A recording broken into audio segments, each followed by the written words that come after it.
Chapter 1. The Angel's Prophetic Vision.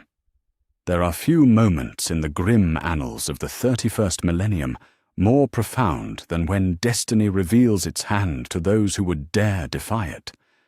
Above Terra, as the galaxy's greatest civil war reached its crescendo, the Blood Angel's flagship Red Terror cut through the void like a crimson blade against the star-filled darkness. Within its hallowed halls, Sanguinius stood alone in his private sanctum, golden armor gleaming despite the weight of endless war, yet his perfect features were marred by an expression of profound unease. The Angel of Bile had always possessed the gift of foresight, that rare blessing and curse that marked him among his brother Primarchs. But tonight, as the orbital bombardment of terror thundered far below and the screams of dying mortals echoed through the warp itself, his visions came not as gentle whispers of possibility, but as roaring torrents of absolute certainty. The future unfolded before his mind's eye with crystalline clarity, and what he saw filled even his noble heart with despair. He saw himself standing upon the bridge of the vengeful spirit, Horus's corrupted flagship, facing the brother who had once been dearer to him than any save the Emperor himself. The War Master stood before him, no longer the charismatic leader who had inspired worlds to compliance, but a thing of shadow and malice, his very presence warping reality around him. The four ruinous powers flowed through Horus like poison through veins, transforming the greatest of the Primarchs into something that should never have existed. Yet in this vision of things to come, Sanguinius did not rage against his fallen brother. He did not weep for what they had lost. Instead, he stood resolute, wings spread wide, accepting the fate that awaited him. The confrontation was brief, terrible and final. Horus's claws found their mark, tearing through angelic flesh with ease, and Sanguinius fell, his life's blood painting the deck of the ship that had once carried them both to countless victories. But the vision did not end with his death. It continued, stretching across millennia like a wound that would never heal. Sanguinius witnessed the psychic scream that his destruction sent through the warp, a death cry that would echo through the souls of every blood angel who would ever live. He saw his sons in the centuries to come, noble warriors driven to madness by the phantom pain of their Primarch's murder. The Black Rage, they would call it, this terrible curse that transformed the Emperor's finest into howling berserkers who could no longer distinguish past from present. He watched as countless generations of his gene sons painted their armor black and red, marking themselves as the Death Company, before charging into battles they could never survive. Warriors who had served with honor for decades suddenly found themselves lost in visions of their Primarch's final moments, seeing Horus's face in every enemy, feeling the War Master's claws in every wound. They died by the thousands, by the millions, their nobility consumed by an endless cycle of rage and despair. The visions showed him chapter keeps across the galaxy, where his sons struggled with the red thirst, that other curse born of his genetic legacy. Even in the far future, 10,000 years hence, blood angels would fight not only the enemies of mankind, but the beast within themselves. He saw librarians weeping as they chronicled the names of brothers lost to madness, chaplains whose duty it was to guide the afflicted to honorable deaths, and chapter masters who carried the weight of watching their finest warriors consumed by inherited trauma. Yet it was not the suffering of his sons alone that filled Sanguinius with anguish. The vision revealed the broader consequences of his martyrdom, how his noble death would become a symbol that inspired but also trapped the blood angels in cycles of self-destruction. They would fight with unmatched valor, yes, but always shadowed by the knowledge that their genetic heritage was flawed, that they carried within them the seeds of their own damnation. The imperium would honor them, but also fear them, and rightly so. 10 millennia of bloodshed stretched before his prophetic sight like a crimson river, with no end. Battle brothers falling to the black rage on distant worlds whose names he could not pronounce. Death Company Marines charging into impossible odds, seeking the deaths that might free them from their torment. Chaplains reciting the names of the lost, while new brothers joined their ranks, the curse spreading like a plague of honor and madness intertwined. Sanguinius saw himself as he would be remembered, not as the living Primarch who had fought alongside his sons, but as the perfect martyr whose sacrifice had become the foundation of their identity. They would worship his memory while cursing his legacy, love him for his nobility, while hating the inheritance he had left them. His death would define them more completely than his life ever had, transforming the Blood Angels from proud warriors into tragic figures caught between divine inspiration and genetic doom. The weight of this knowledge pressed upon him like a mountain of sorrows. Every Blood Angel who would ever fall to the Black Rage, every brother lost to madness, every promising warrior consumed by inherited fury. All of this suffering could be traced back to a single moment aboard the vengeful spirit. His death, noble though it might be, would purchase nothing save 10,000 years of anguish for his sons. But even as despair threatened to overwhelm him, Sanguinius felt something else stirring within his perfect psyche. A connection, thin as spider's silk, but strong as adamantium, reached out across the void to touch the minds of his sons, fighting on Terra's surface far below. Blood Angels died by the dozen in the siege lines, their gene seed crying out as their bodies were broken by traitor weapons. Yet in their final moments, they thought not of their own pain, but of their Primarch, and their love for him blazed like stars in the darkness of the warp.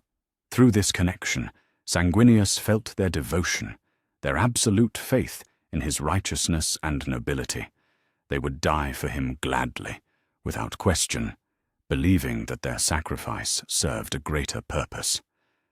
But what if that purpose could be achieved without their endless suffering? What if the future could be changed, not through noble martyrdom, but through the kind of decisive action that heroes take when all other paths lead to damnation? The angel of Baal straightened his shoulders and spread his wings, feeling the weight of prophecy settle upon him like armor forged from destiny itself. He had seen the future that awaited if he followed the path of expected heroism, and found it wanting. His sons deserved better than 10 millennia of madness born from inherited trauma. The Imperium deserved better than the slow stagnation that would come from the Emperor's interment upon the Golden Throne. For the first time in his existence, Sanguinius contemplated not just noble death, but the far more difficult path of determined survival. The vision had shown him what martyrdom would cost, and the price was too high. His perfect features hardened with resolve as he made a choice that would reshape the galaxy itself. He would go to the vengeful spirit, not to die beautifully for the inspiration of ages, but to live and fight and kill, whatever the cost to his own soul. The future was not set in stone, merely written in the blood of prophecy. And blood, even the blood of destiny itself, could be spilled and rewritten by those with the will to defy fate itself. Sanguinius, the angel of Baal, had seen tomorrow's suffering and found it unacceptable. Now he would teach the galaxy that even prophecy could be broken by those who refuse to accept that some prices were too terrible to pay. The Red Terror continued its approach toward the final battle, but the Primarch who stood within it was no longer the same being who had entered this meditation. Sanguinius had looked into the abyss of the future and chosen to fight it, not with noble acceptance, but with the fury of an angel who would not allow his sons to inherit damnation. The die was cast, and destiny itself would learn that some noble hearts burn too brightly to be extinguished by fate. Chapter 2. The broken chains of destiny. The moment of translation tore through reality like a blade cutting silk. Above Terra's ravaged surface, the Emperor's most elite forces gathered upon the bridge of the Red Tear, their golden forms standing resolute against the backdrop of orbital fire. Yet even among these champions of mankind, it was Sanguinius who commanded attention, his perfect features set in an expression that spoke not of noble resignation, but of terrible purpose. The angel's wings spread wide as psychic energies built around the strike force, reality itself bending to accommodate the Emperor's will. Beside him, Rogel Dawn checked his weapons with the methodical precision that had made the Imperial Fist's legends across 1,000 battlefields. The Praetorian of Terra spoke no words of encouragement or strategy, for all knew their purpose. The vengeful spirit hung in the void like a wound against the stars, its corrupted hull pulsing with energies that should never have existed. Within that ship waited the War Master, the greatest of the Emperor's sons turned against his father, and with him the fate of humanity itself. The Emperor stood at the center of the teleportation array, his golden armor blazing with power that hurt to perceive directly. Even his own sons found it difficult to look upon him in this moment, for the master of mankind had cast aside all pretense of mortality. He was no longer merely the Emperor, but something far more terrible and magnificent, a being whose very presence caused reality to shiver with potential. When he spoke, his voice carried the weight of stars dying and being born. "My sons," the Emperor said, his words echoing through dimensions that had no names. "We go now to end what should never have begun. Horus has chosen his path, and we must choose ours. Whatever we find aboard that ship, remember that we fight not for victory alone, but for the soul of humanity itself." Sanguinius felt the familiar sensation of the warp opening around them, but this time something was different. The visions from his meditation had changed him in ways both subtle and profound, sharpening abilities he had always possessed, but never fully understood. As the teleportation effect took hold, scattering the assault force across the vast bulk of the vengeful spirit, Sanguinius found himself seeing not just where he was, but where he needed to be. The angel materialized in a corridor deep within the ship's bowels, but unlike his companions who would struggle to navigate the twisted passageways, Sanguinius moved with supernatural certainty. His precognitive abilities, heightened by his glimpse into futures yet to come, guided his steps through routes that had not yet been chosen. He was no longer following destiny, but rewriting it with each decision, each turn through the corrupted halls of his fallen brother's flagship. The first sons of Horus he encountered died before they could register his presence. These were not the noble warriors who had once fought beside him during the Great Crusade, but things of shadow and malice, their gene seed twisted by exposure to the warp's darkest truths. Yet as Sanguinius's blade carved through their ranks with unprecedented savagery, he remembered them as they had been, brothers in service to a dream that had died somewhere between the stars. He recalled Hasta Sejanus, Horus's beloved equerry, whose wit had brightened even the darkest campaigns. The warrior who fell beneath Sanguinius's sword bore Sejanus's face, but corrupted beyond recognition, his eyes pools of malevolent fire. The angel felt no satisfaction in the kill, only the weight of necessity. These creatures wearing familiar faces were not his brothers, merely echoes of what they had once been, puppets dancing to the tune of powers that cared nothing for human dreams. The memories came unbidden as he fought through deck after deck, Horus laughing as he shared some jest during the Ulanor triumph, his charisma so bright it seemed to illuminate entire star systems.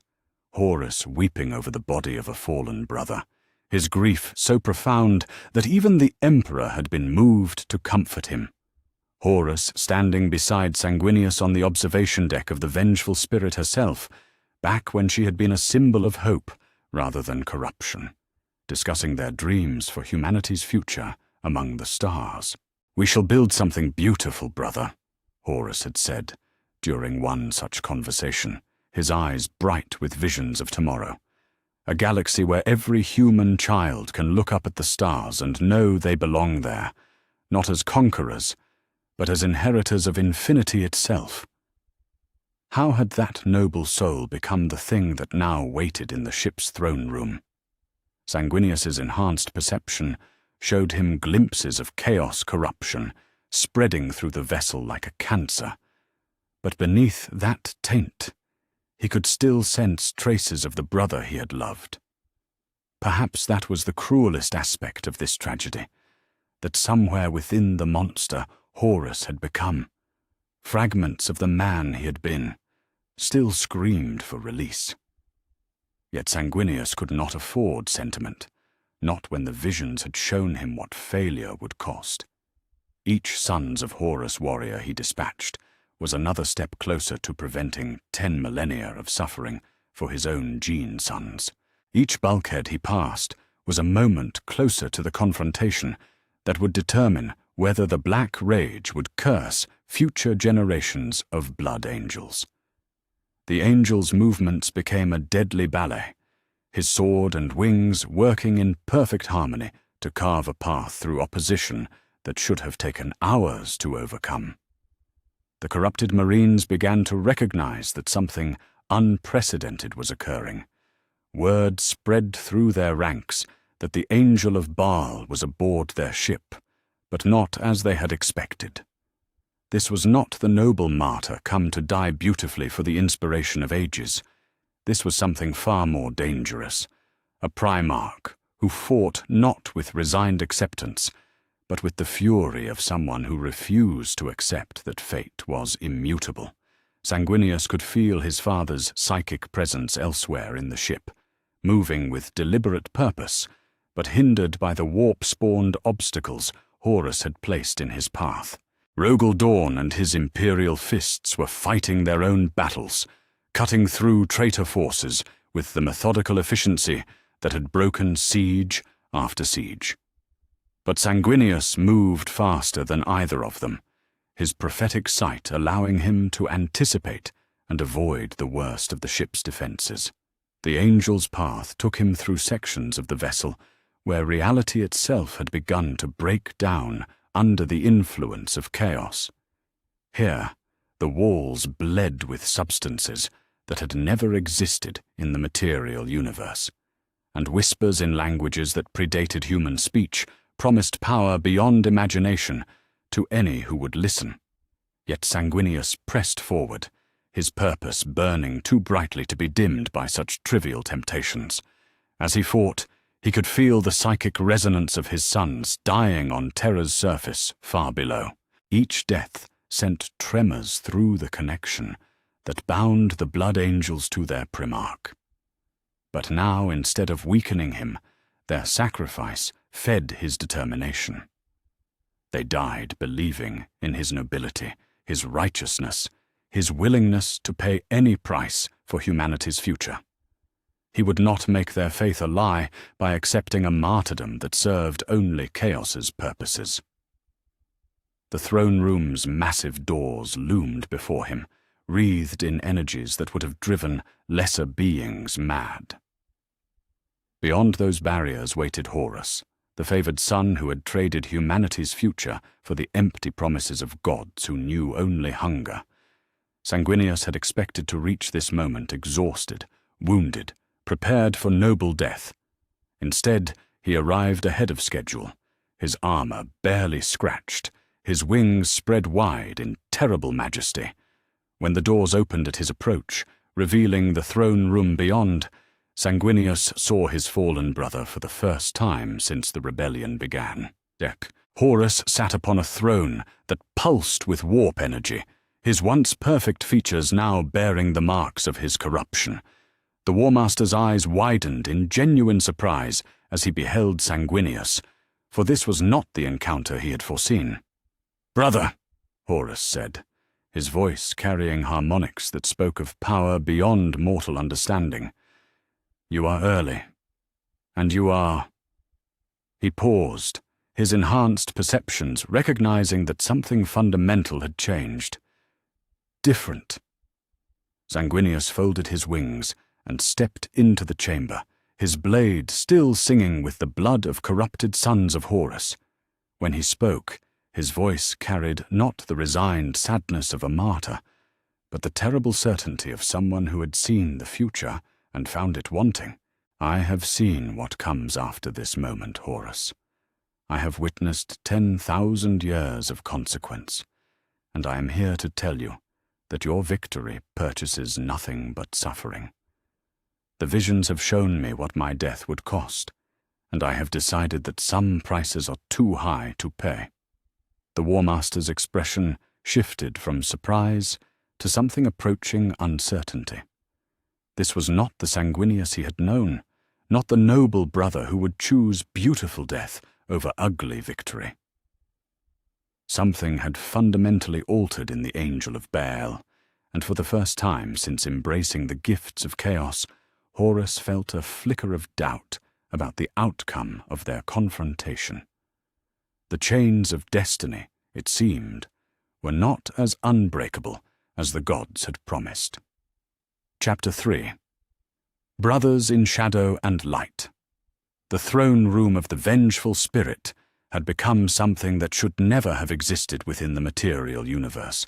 Reality itself bent and twisted around Horus's presence, the very air thick with energies that predated human understanding. Yet as Sanguinius stepped fully into the chamber, his perfect form blazing with righteous fury, the Angel of Baal showed no fear of the corruption that surrounded him. His wings spread wide, casting shadows that seemed to push back against the warp-spawned darkness. And for a moment, the two brothers faced each other, across a gulf that encompassed more than mere physical distance.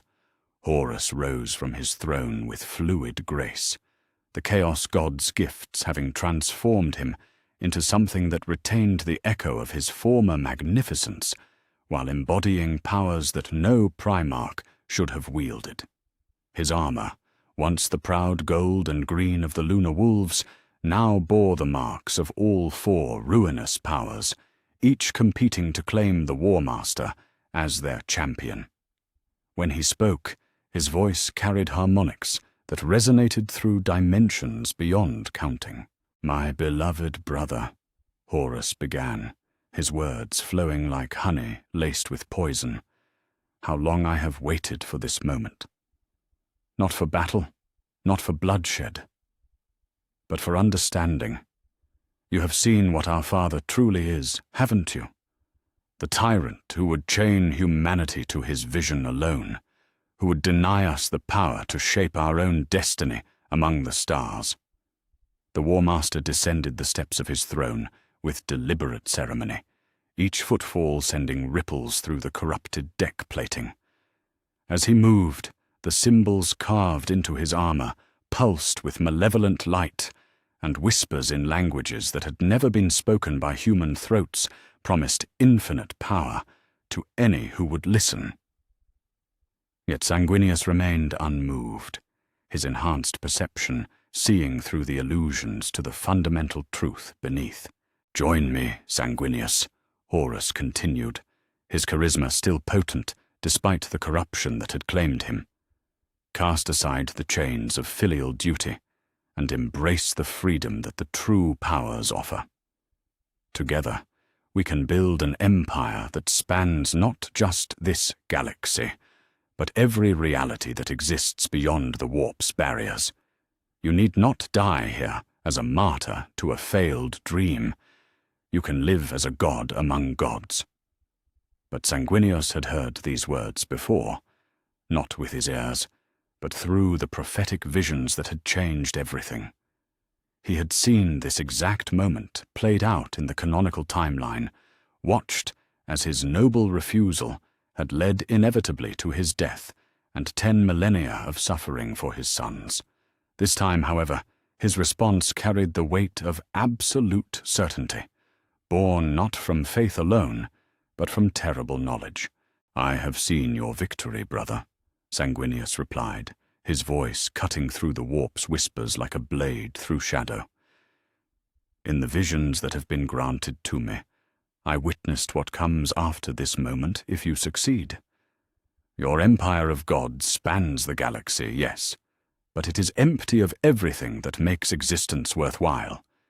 Humanity becomes cattle, bred and harvested for the amusement of beings who understand neither love nor hope nor sacrifice." The angel's words struck Horus with unexpected force, causing the War Master to pause in his advance. Through his connection to the Chaos Gods, Horus could sense that something unprecedented was occurring. This was not the noble, martyrdom-seeking brother he had expected to face. Something fundamental had altered in Sanguinius, granting him knowledge that should have been impossible to possess. "You speak of visions, brother," Horus said, his tone becoming more cautious. "But the future is not fixed. The gods have shown me countless possibilities, all of them leading to humanity's ascension, beyond the limitations our Father would impose. Whatever you think you have seen, it is but one path among infinite potential." Sanguinius stepped forward, his sword singing as it left its sheath, the blade wreathed in energies that blazed brighter than the corrupted lightning that played around the throne room's walls. When he spoke again, his voice carried not the resigned sadness of inevitable martyrdom, but the terrible certainty of someone who had looked into the abyss and found it wanting. "I have seen the truth of what your gods offer, Horus. Eternal stagnation dressed as eternal change. They promise transformation, but deliver only endless repetition of the same base hungers and cruel desires. The galaxy becomes their feeding ground, and humanity nothing more than a briefly amusing morsel in an infinite feast of suffering." The psychic battle began before either brother moved to strike. Horus unleashed the full fury of the warp upon Sanguinius, drawing upon the combined might of Khorne's rage, Tzeentch's cunning, Nurgle's despair, and Slaaneish's excess. The assault would have shattered the mind of any lesser being, but Sanguinius met it not with resistance alone, but with visions of his own. He showed Horus glimpses of the future that awaited, not the glorious apotheosis the Chaos Gods had promised, but the reality of their eternal hunger. Through the psychic link, Horus witnessed his victory's true cost. He saw the imperium transformed into a nightmare realm, where human children were born only to feed demonic appetites, where every world had become a charnel house, dedicated to powers that knew only consumption. The galaxy's beauty, its infinite potential for growth and wonder, had been reduced to nothing more than fuel for beings whose hunger could never be satisfied. "Lies!" Horus snarled, but his voice carried a tremor of doubt that had not been there before. The gods would not. Yet even as he spoke, he could feel the truth of Sanguinius's visions burning through their psychic connection. The Chaos Gods cared nothing for human ascension, only for the suffering that sustained them. Everything else, including Horus himself, was merely a means to that end. The physical confrontation erupted with violence that shook the vengeful spirit to its core. Horus, empowered by all 4 Chaos Gods, struck with speed and fury that should have overwhelmed any opponent. His claws carved through the air where Sanguinius had been standing, leaving tears in reality itself, while his psychic might lashed out in waves that would have reduced continents to ash.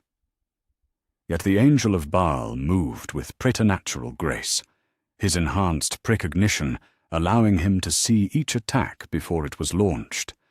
Where the canonical timeline had shown Sanguinius fighting with noble resignation, accepting his fate with the same grace that had defined his entire existence, this version of the angel fought with desperate fury.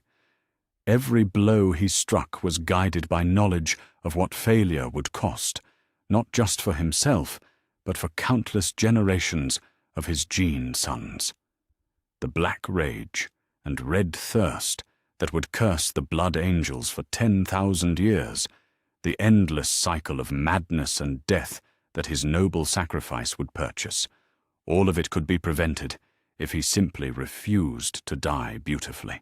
Sanguinius's blade found its mark, carving a line of fire across Horus's chest that drew forth ichor black as the void between stars. The War Master's roar of pain and rage sent shockwaves through the ship's superstructure, causing bulkheads to buckle and warp under the psychic pressure. Yet even as he bled, Horus struck back with renewed fury, his claws tearing through one of Sanguinius's wings, sending golden feathers burning to the deck like falling stars. But where Sanguinius should have weakened, he instead drew upon a source of strength that Horus hadn't anticipated. Through the psychic bond that connected all blood angels to their Primarch, Sanguinius felt his sons dying on Terra's surface, far below. Each death sent tremors through the connection, but instead of grief, the angel felt their love, their absolute faith in his righteousness and nobility. They died believing that their sacrifice served a greater purpose, and their devotion blazed like stars in the darkness of the warp. "Do you feel them, brother?" Sanguinius asked, as they circled each other, both wounded, but far from defeated. "My sons give their lives not for glory or conquest, but for the dream of a better tomorrow. They believe that their deaths purchase something worthwhile, something pure. I will not make their faith a lie by accepting a martyrdom that serves only your master's hunger." Horus could indeed feel the psychic resonance of the dying blood angels, their life force flowing into their Primarch like a tide of liquid courage. It was a connection born not of chaos corruption, but of genuine love, the kind of bond that the ruinous powers could never truly understand or replicate. For the first time since embracing the gifts of the gods, Horus felt something approaching fear. This was not the confrontation he had foreseen. In every vision the Chaos gods had granted him, Sanguinius had come to die beautifully, to serve as the perfect martyr whose sacrifice would wound the Emperor's heart and ensure the War Master's ultimate victory. But the angel standing before him now fought not with resigned nobility, but with the fury of someone who refused to accept that fate was immutable. The battle escalated beyond anything either brother had expected, their clashing wills threatening to tear the vengeful spirit apart. Psychic energies raged through the throne room like storms given form, while their physical combat carved wounds in the ship's hull that bled atmosphere into the void. With each exchange, Sanguinius grew stronger rather than weaker, drawing upon the love of his sons and the terrible certainty that their suffering could be prevented. For the first time since his fall to chaos, Horus began to understand that he might not emerge victorious from this encounter. The noble brother he had expected to defeat easily had become something far more dangerous, a Primarch who fought not just with superhuman skill, but with the desperate determination of someone who had seen the future and found it unacceptable. The chains of destiny, it seemed, were not unbreakable after all. Chapter 4. The Killing Blow. The throne room had become a battleground that transcended the boundaries of the material universe. Where once the vengeful spirit's command center had been merely vast, It now stretched impossibly in all directions, reality itself warping under the psychic pressure of two demigods locked in mortal combat. The very air burned with energies that should not have existed, while the deck beneath their feet cracked and bled substances that predated human understanding. Sanguinius stood at the chamber's heart, his perfect form now bearing the wounds of battle that would have slain a lesser being. One wing hung at an awkward angle, where Horus's claws had torn through bone and sinew. Golden feathers scattered across the corrupted floor like fallen stars. Blood, luminous as liquid starlight, flowed from a dozen wounds that decorated his armor with patterns of sacrifice and determination. Yet for all the damage he had sustained, the Angel of Baal remained upright, his sword still blazing with righteous fury. Across the chamber, Horus fared little better, though the gifts of chaos sustained him beyond any natural endurance.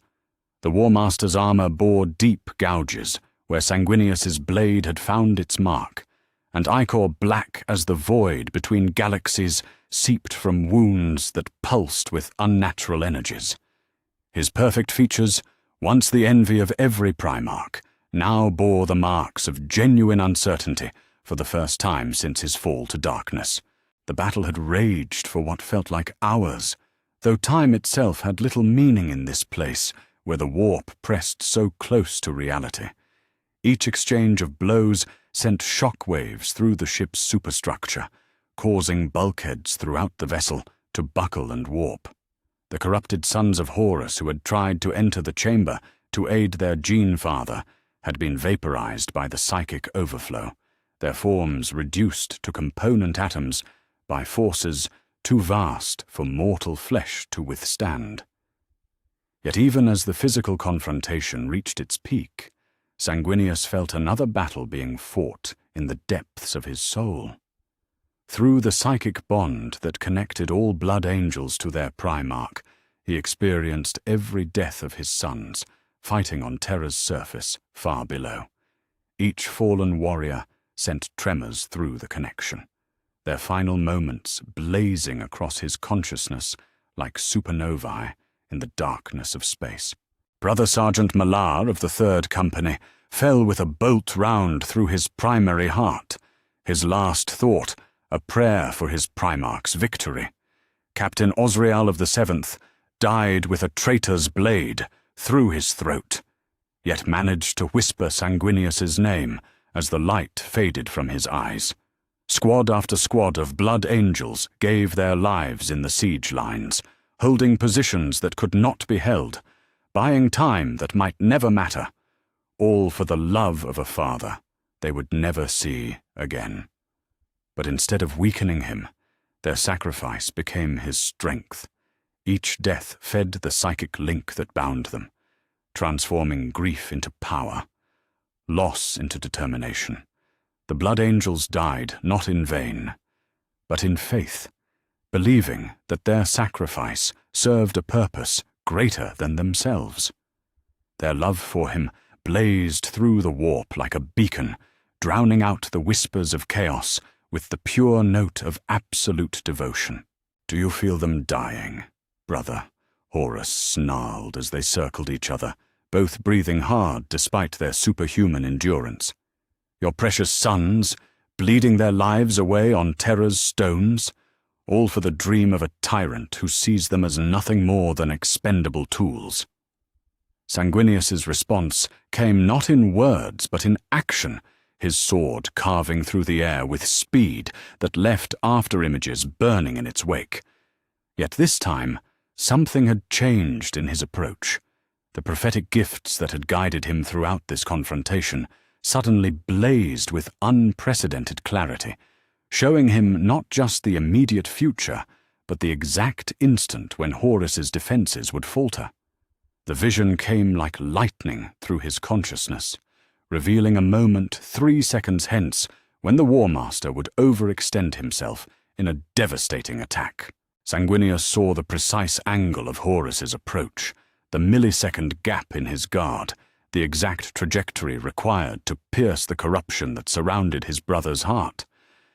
But he also saw the cost, the terrible price that would be demanded for this victory. Horus's claws would find their mark, even as Sanguinius's blade pierced his chest.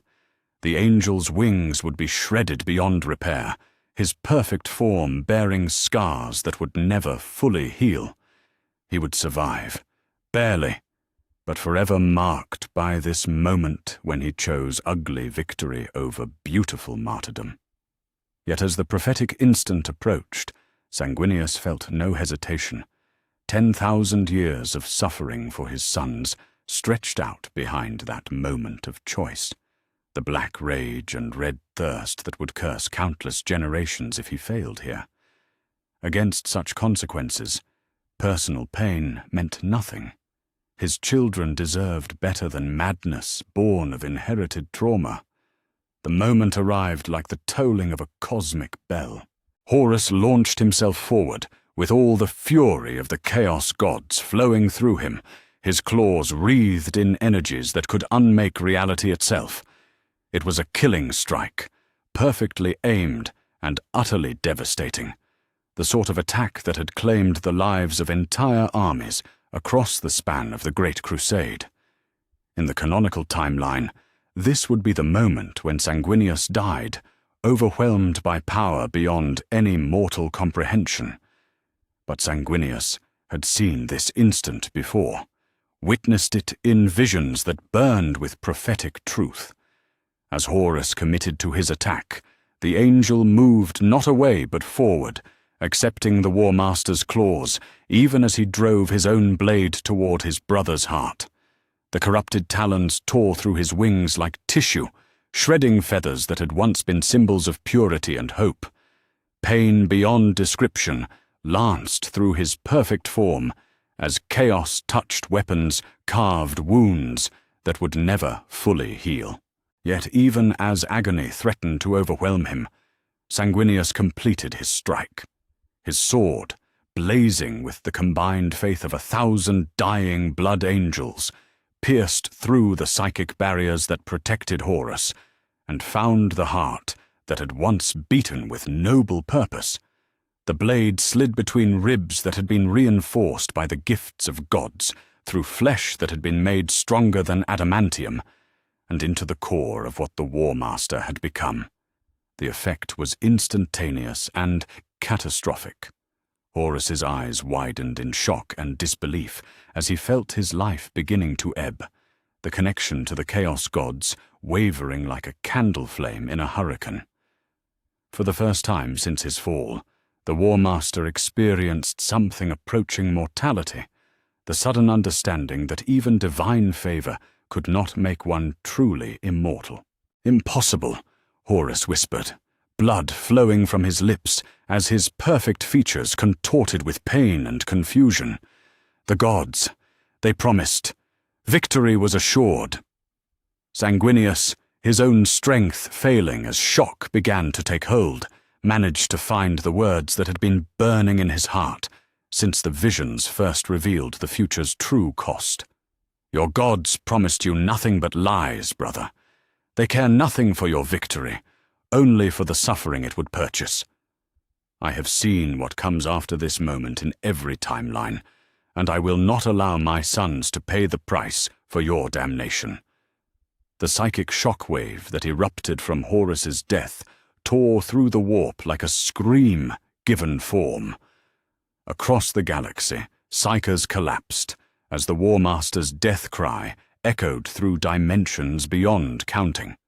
On Terra below, the Chaos forces reeled as their champion's life force was severed, their unholy coordination crumbling as the power that had bound them suddenly vanished.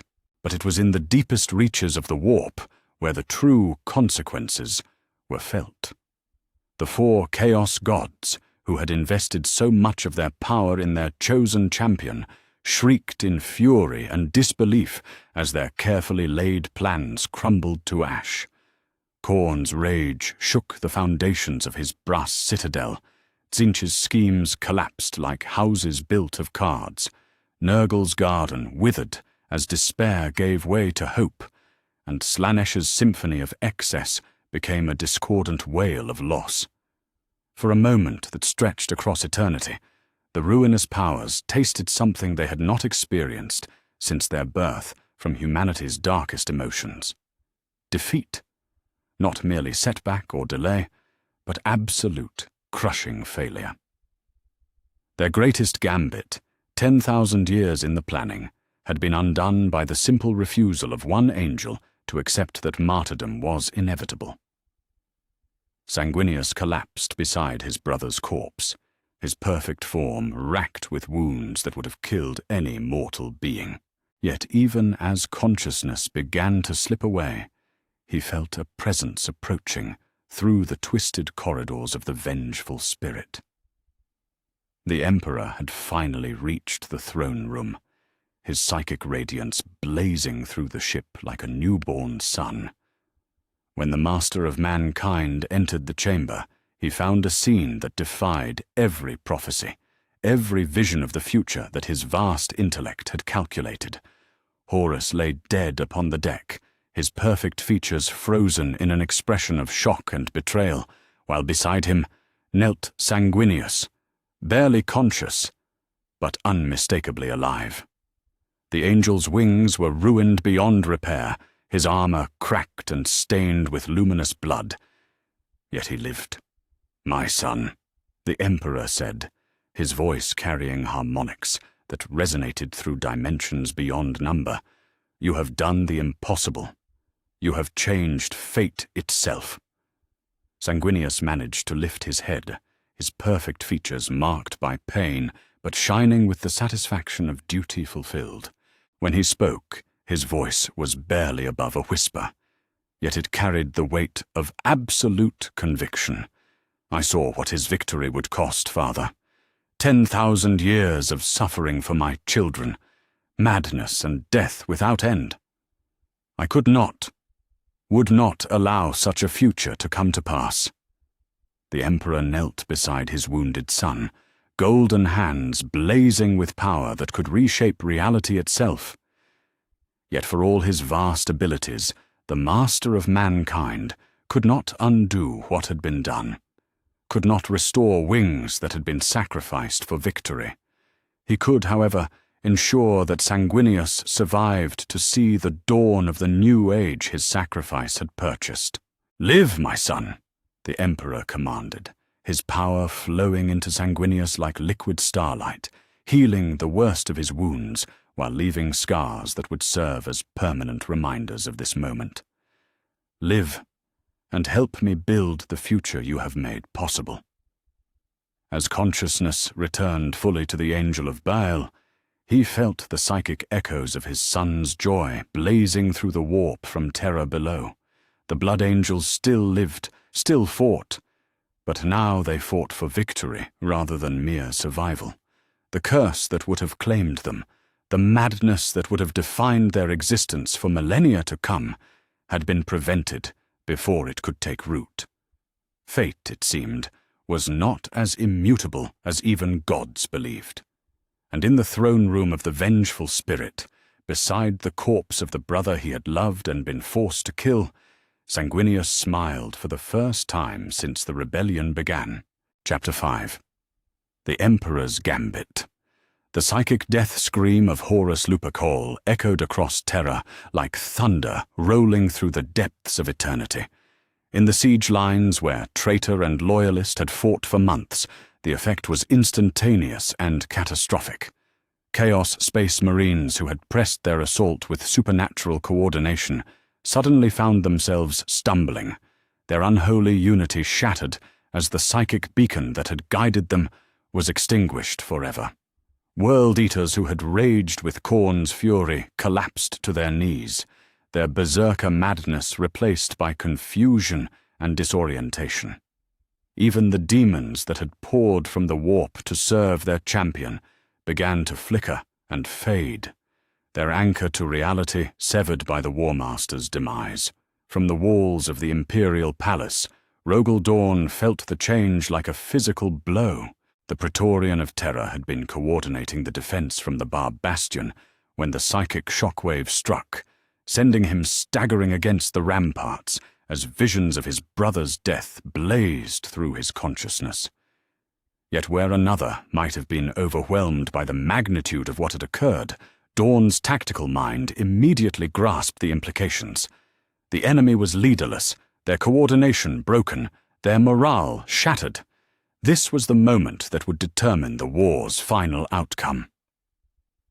"All units," Dawn commanded, his voice cutting through the confusion that gripped both sides of the siege lines. "Immediate advance. The War Master is dead.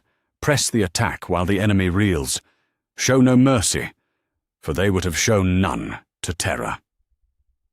Across the scarred surface of humanity's birth world, the Imperial response was swift and merciless.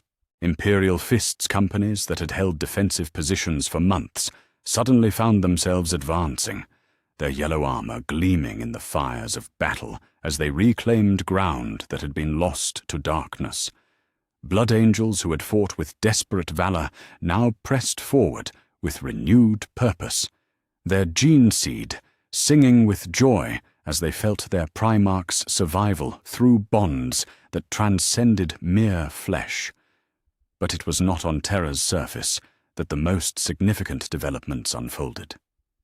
High above the world's ravaged atmosphere, aboard the command bridge of the Vengeful Spirit, the Emperor of mankind stood in perfect health and terrible majesty, where the canonical timeline would have seen him mortally wounded, requiring interment within the Golden Throne to preserve his failing life. This version of the Master of Mankind blazed with undiminished power. His golden armor bore no wounds that mattered, his psychic might unimpaired by the battle that had just concluded. The implications of his continued vitality were staggering. For the first time since the rebellion began, the Emperor could take direct command of the war's final phase. His vast intellect and supernatural abilities focused entirely on the task of ending the threat that chaos represented. No longer would humanity's defenders fight merely to survive. Now they could fight to win decisively. "Malcador," the Emperor spoke, his voice reaching across the void to touch the mind of his most trusted servant, who maintained the psychic barriers that protected Terra from the warp's intrusions. "The immediate crisis has passed. Continue your vigil, but know that your sacrifice will not be required as we had feared. The Golden Throne can wait for more permanent solutions." From his position within the palace's deepest chambers, Malcador the Sigillite felt relief flood through his ancient bones. The plan that would have seen him burn out his life force to maintain the Emperor's work could be set aside, at least for now. The Master of Mankind lived, and with him, humanity's chances of surviving the dark millennium that might otherwise have followed. Yet even as victory on Terra seemed assured, the Emperor's strategic vision extended far beyond the throne world's immediate defense. His psychic senses, unimpaired by mortal wounds, detected the movements of the surviving traitor Primarchs as they realized the magnitude of their defeat. Perturabo's Iron Warriors were already beginning their withdrawal from the siege lines, the Iron Cage's architect recognizing that without Horus to lead them, the rebellion had become a lost cause. The Emperor might have allowed the Iron Warriors to retreat, to lick their wounds in whatever distant strongholds they could find. In the canonical timeline, battered and dying, he had possessed neither the strength nor the opportunity to pursue every fleeing traitor. But this Emperor was whole, his power undiminished, his tactical options unlimited.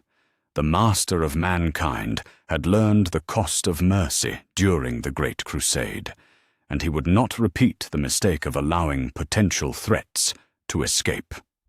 "Perturabo," the Emperor spoke, his psychic voice reaching across the system to touch the mind of the retreating Primarch. "You have chosen your path, and now you must face its consequences. But I offer you this single chance.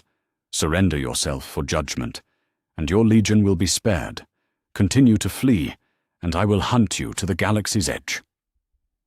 The response came not in words, but in the sudden acceleration of Iron Warrior ships, their warp drives flaring as they sought to escape the system before the Emperor could make good on his threat. Perturabo had made his choice, and it was one that would echo across the centuries to come. The Emperor marked the Iron Warrior's departure vector and filed it away for future action. They would not escape justice indefinitely. But it was not Perturabo who commanded the Emperor's immediate attention. Somewhere in the outer system, Angron and his World-Eaters continued their rampage through the scattered refugee fleets that had sought shelter behind Terra's defenses. The Red Angel's madness knew no bounds, and even with Horus dead, he would continue killing until every human soul within reach had been added to the mountain of skulls he offered to his patron god. This, the Emperor decided, was a threat that required immediate attention. Unlike Perturabo, who might be contained or even redeemed given time, Angron had passed beyond the point where any mercy could be justified. The World-Eaters. Primarch had become something that was no longer truly his son, a creature of pure rage that existed only to feed Khorne's endless hunger for blood and violence. The Emperor's form began to blaze with power that transcended the merely physical as he prepared to teleport directly into the path of Angron's fleet. This was a luxury that the canonical timeline had never afforded him, the ability to take direct action against threats while his strength remained unimpaired. The Chaos Gods had gambled everything on Horus's victory, and with that gambit failed, their remaining champions would learn the true cost of defying the master of mankind. Meanwhile, in the medical chambers of the Imperial Palace, Sanguinius lay upon a bed of the finest materials Terra could provide, his ruined wings spread carefully to either side as the palace's most skilled apothecaries tended to wounds that would mark him forever. The Angel of Baal remained conscious, despite the magnitude of his injuries, his perfect features bearing an expression of profound contemplation as new visions flickered through his consciousness. But these were not the prophetic nightmares that had driven him to change fate aboard the vengeful spirit. Instead, Sanguinius saw branching possibilities, multiple futures that spread out from this moment like rivers delta, flowing toward different seas. In some, he glimpsed the imperium he had helped to preserve, growing stronger and more unified under his father's continued guidance. In others, he saw new threats emerging to challenge humanity's dominance, alien species, and heretical cults that would test the resolve of future generations. Most significantly, he saw his own sons as they would be in this altered timeline. The Blood Angels who fought below on Terra's surface bore no trace of the madness that would have consumed them in the canonical future. The black rage that should have been their defining curse had been prevented before it could take root, their genetic legacy unmarred by the psychic trauma of their Primarch's death. They would still face trials in the years to come, still struggle with the red thirst that was their inheritance from the genetic template, but they would do so as whole beings rather than broken ones. "My lord," one of the apothecaries spoke with reverent care, "the Emperor has sent word that your recovery proceeds well. He asks if you feel able to receive visitors, as several of your brother Primarchs wish to confirm your survival with their own eyes." Sanguinius managed a smile, despite the pain that lanced through his broken form. "Send them in. After what has passed this day, I think we all have much to discuss about what the future might hold." As the apothecary departed to relay his message, Sanguinius closed his eyes and allowed himself a moment of pure satisfaction. The visions had shown him what his martyrdom would have cost, and he had refused to pay that price. Instead, he had chosen a different path, one that led not to noble death, but to complicated life. The consequences of that choice would ripple across the centuries to come. But for now, it was enough to know that his sons would not inherit madness alongside his genetic legacy. Outside the medical chamber, the sounds of war were already growing distant as the loyalist forces pressed their advantage against the demoralized traitor army. The siege of terror was ending, not with the desperate victory of a wounded imperium, but with the decisive triumph of a humanity that had faced the abyss and emerged stronger for the experience. The Emperor's gambit had succeeded beyond even his vast calculations. Horus was dead, the rebellion crumbling, and for the first time since the dark days of Old Night, humanity's future stretched out bright with possibility. Yet even as victory celebrations began in the palace's halls, the master of mankind prepared for the next phase of his eternal war against chaos.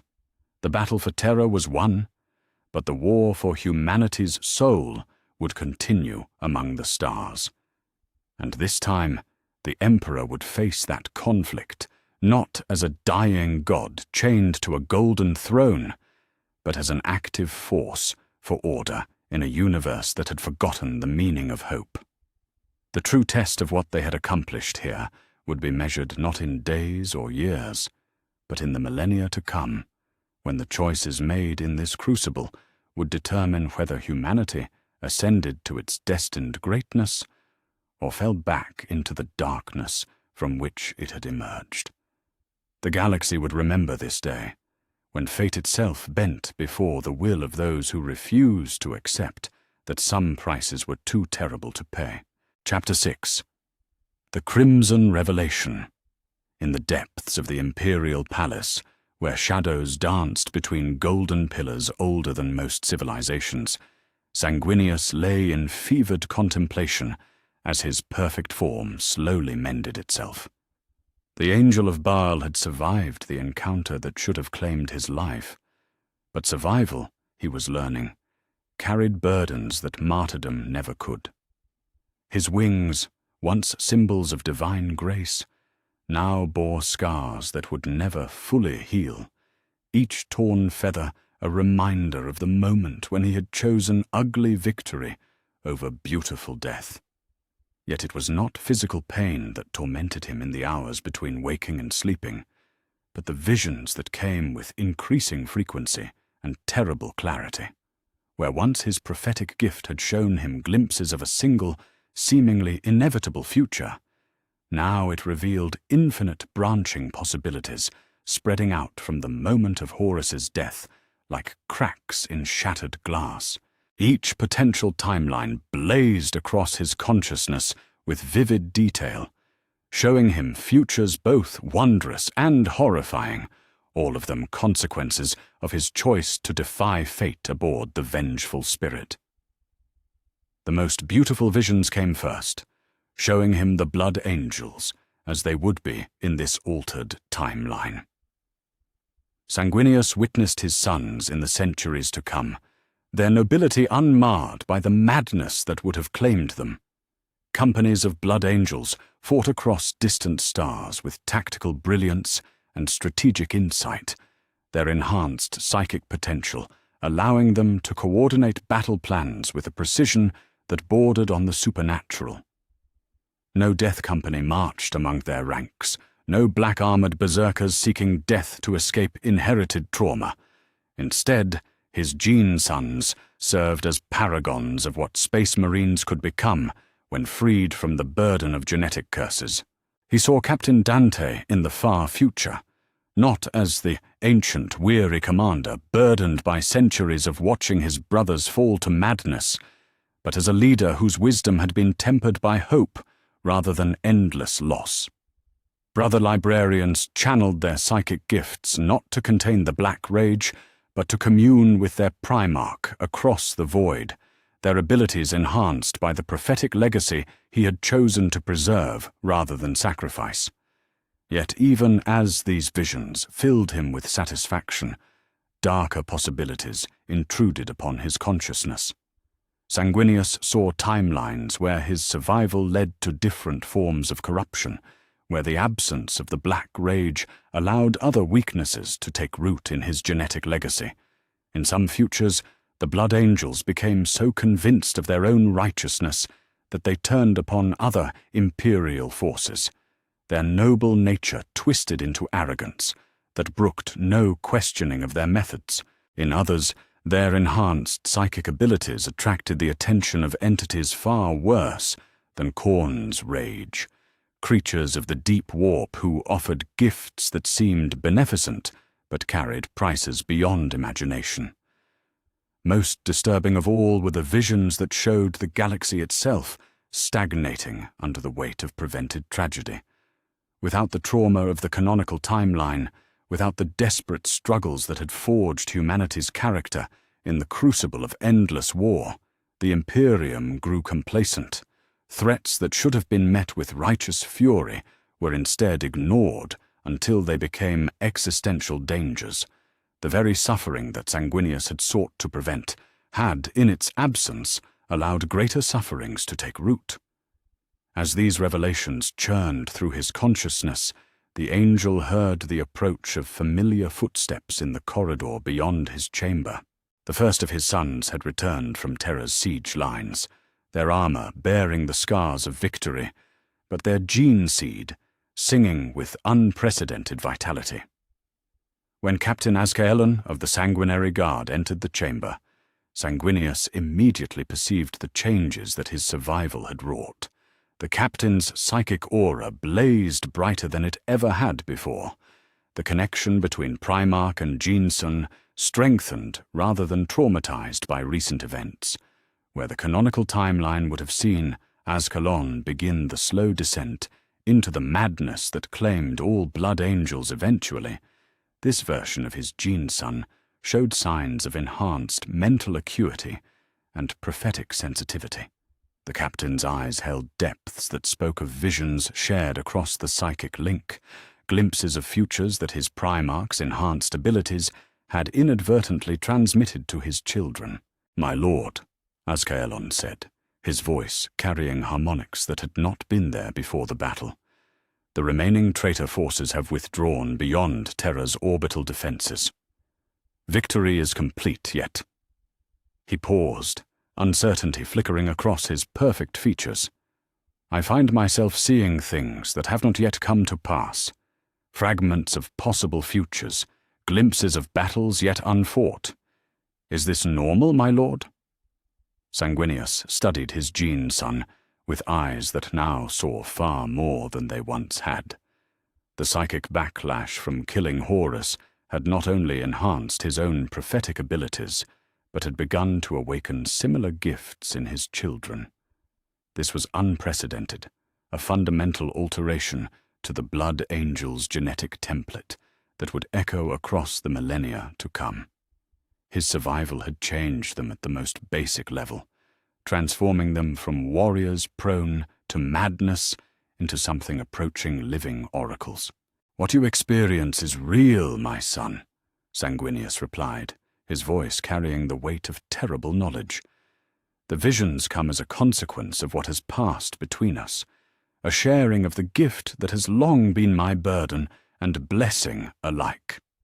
You see fragments of what might be, not what will be. The future remains ours to shape." As more of his sons returned from the siege lines, Sanguinius observed the same phenomenon, repeating throughout the chapter. Blood Angels who had fought in the shadow of the imperial palace reported dreams of distant battles, visions of alien threats that would not emerge for centuries, glimpses of technologies and tactics that had yet to be invented. The prophetic gift that had once been his alone was spreading through his genetic lineage like a beneficial mutation, transforming the Blood Angels into something the galaxy had never seen before. Yet with this revelation came a profound responsibility that weighed upon Sanguinius's shoulders like the burden of Atlas himself.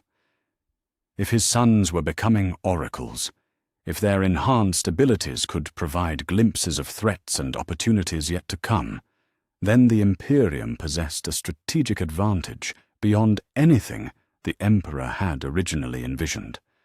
But such power carried dangers that extended far beyond the merely tactical.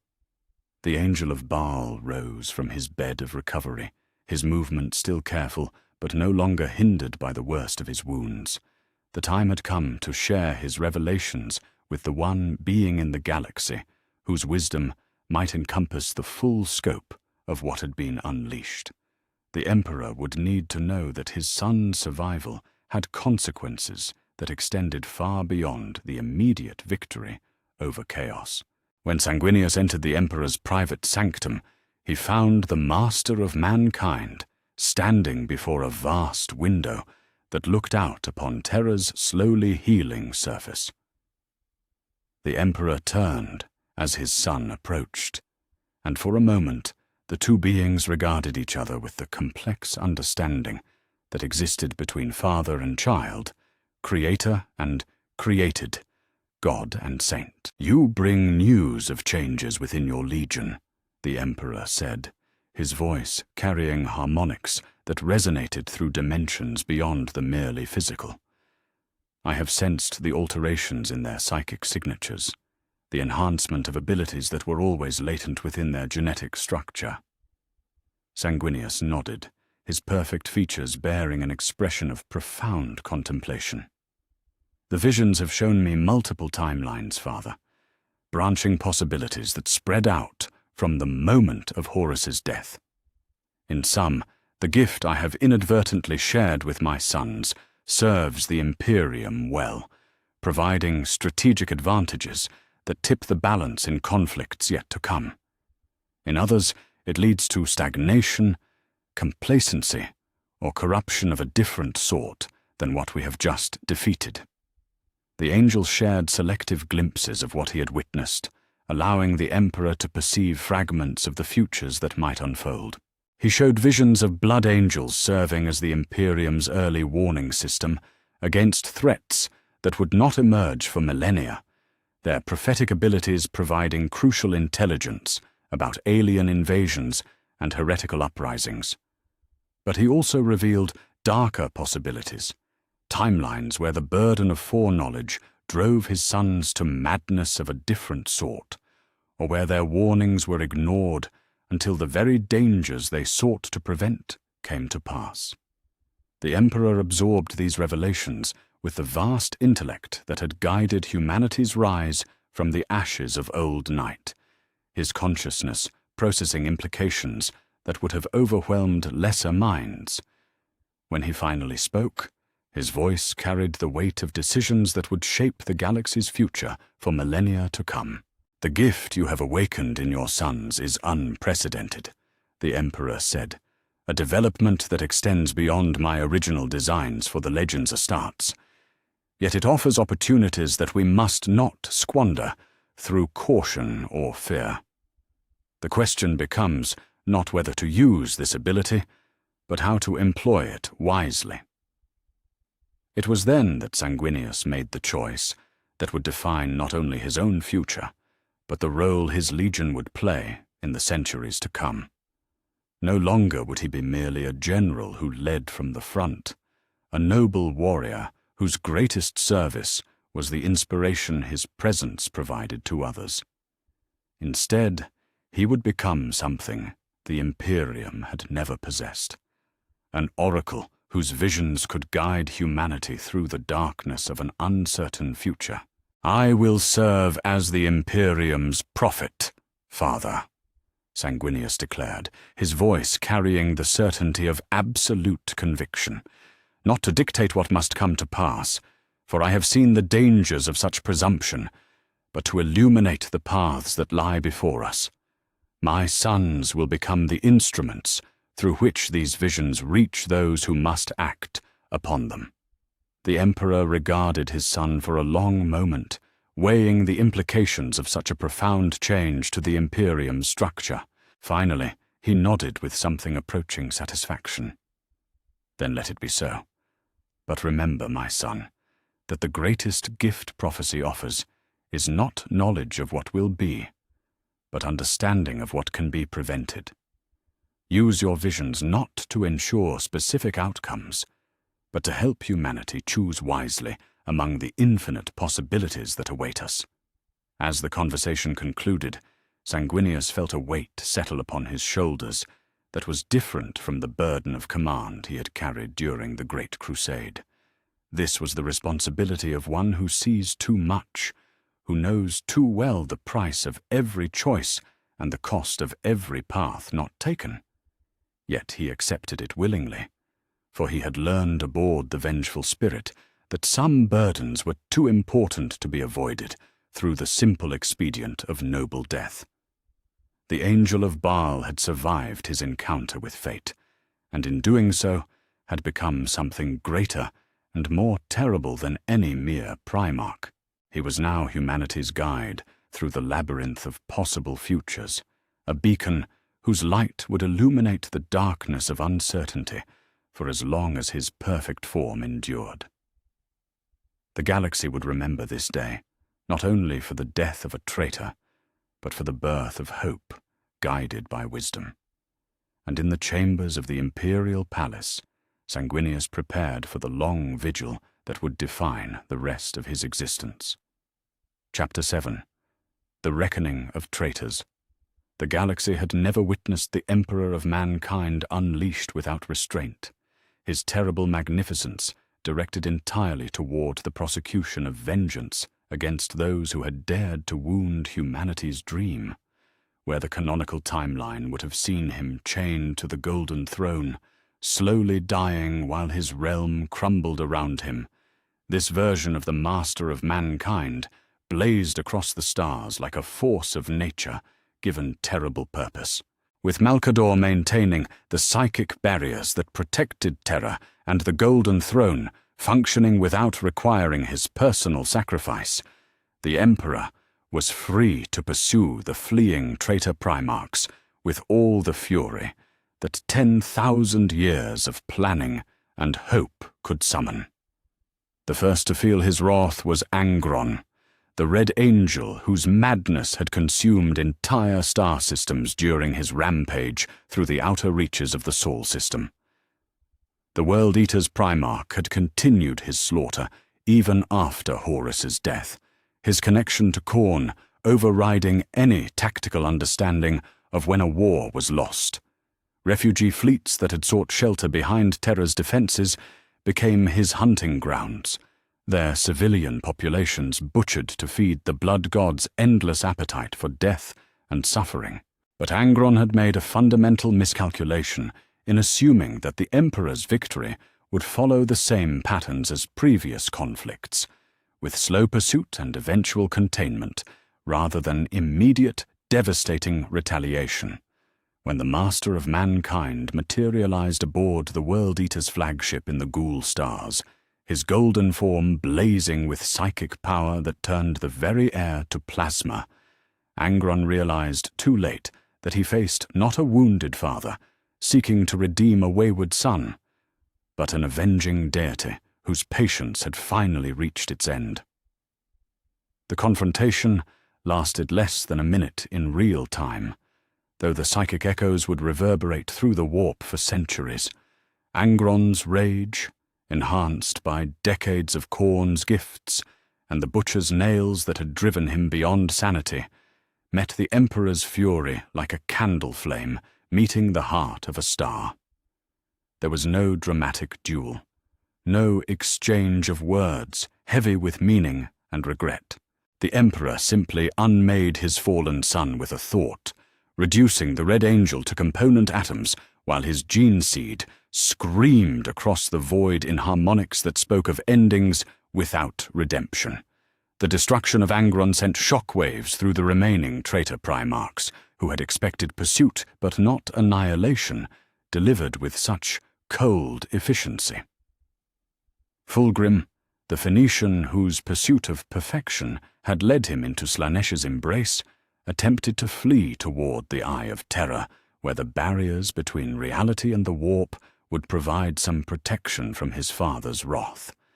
Yet even there, in the realm where chaos held sway, the Emperor's reach proved inescapable. The Eternal Crusader, Rogel Dawn's flagship, translated into the warp near the eye's edge, just as Fulgrim's forces prepared to make their final transition to safety. But it was not Dawn who commanded the vessel's assault, but the Emperor himself, his presence turning the ship into a beacon of absolute authority that burned through the immaterium's chaotic currents like a blade of pure order. The battle that followed was less a military engagement than a manifestation of cosmic forces, reality itself bending under the pressure of competing wills. Fulgrim escaped, barely, his perfect form bearing wounds that would mark him forever as one who had faced the Emperor's unveiled fury and survived only through the intervention of his patron deity. Yet even as he fled into the eye's deepest reaches, the Phoenician carried with him the knowledge that nowhere in the galaxy would be truly safe from his father's pursuit. The Emperor had demonstrated that even the Chaos God's protection had limits when faced with the focused wrath of one who had once walked among them as an equal. Meanwhile, in the cold depths of space, where Mortarian's Death Guard fleet had sought to regroup after their defeat at Terra, the Pale King discovered that his mastery of biological warfare meant nothing when faced with an opponent who existed beyond such mortal concerns. The Emperor's arrival aboard the Endurance was heralded not by the usual signs of teleportation, but by the sudden cessation of all decay throughout the ship. Nurgle's gifts simply stopped functioning in his presence, their corruption unable to maintain cohesion when confronted by the pure concept of order made manifest. What followed was not death for Mortarion, but something far worse. The Emperor bound his son in chains forged from his own despair, ensuring that the Death Lord would spend eternity fully aware of the futility of his rebellion while remaining powerless to act upon that knowledge. It was a fate that even Nurgle's greatest champions feared, conscious existence without the possibility of change or growth, forever trapped in the moment of realization that their choices had led only to meaningless suffering. The fate of Magnus the Red proved different, though no less terrible in its implications. The Crimson King had maintained some vestige of his original nobility despite his fall to Cinch, and when he approached the Emperor under a flag of truce near the ruins of Prospero, hope flickered in his eye that reconciliation might yet be possible. Magnus spoke of his regret, his desire to undo the damage his arrogance had caused, his willingness to accept any punishment if it meant serving the Imperium once more. But the Emperor's response was final and absolute. Trust, once broken by betrayal of such magnitude, could never be fully restored. Magnus's knowledge of the warp made him too dangerous to be allowed freedom. Yet his continued existence as an enemy would pose an ongoing threat to humanity's future. The solution was as elegant as it was cruel. The Emperor stripped Magnus of his connection to the warp entirely, leaving the Crimson King as a hollow shell of what he had once been, alive but powerless, aware but unable to access the knowledge that had defined his existence. Throughout these campaigns of retribution, Sanguinius remained on Terra, his enhanced prophetic abilities providing crucial intelligence that guided Imperial forces to victory after victory. The Angel's visions revealed the locations of hidden traitor strongholds, the timing of enemy movements, the weak points in their defenses that could be exploited for maximum effect. Under his guidance, Imperial fleets struck with precision that seemed almost supernatural, their attacks coordinated across vast distances by intelligence that arrived before conventional communications could carry the news. Yet, as Sanguinius watched these victories unfold through his prophetic sight, he began to perceive disturbing patterns in the visions that came to him. The Emperor's pursuit of the traitor Primarchs was achieving its tactical objectives, but at a cost that extended far beyond the immediate casualties of war. Each act of retribution, each demonstration of unchecked power, moved the imperium further away from the dream of enlightenment that had originally inspired the Great Crusade.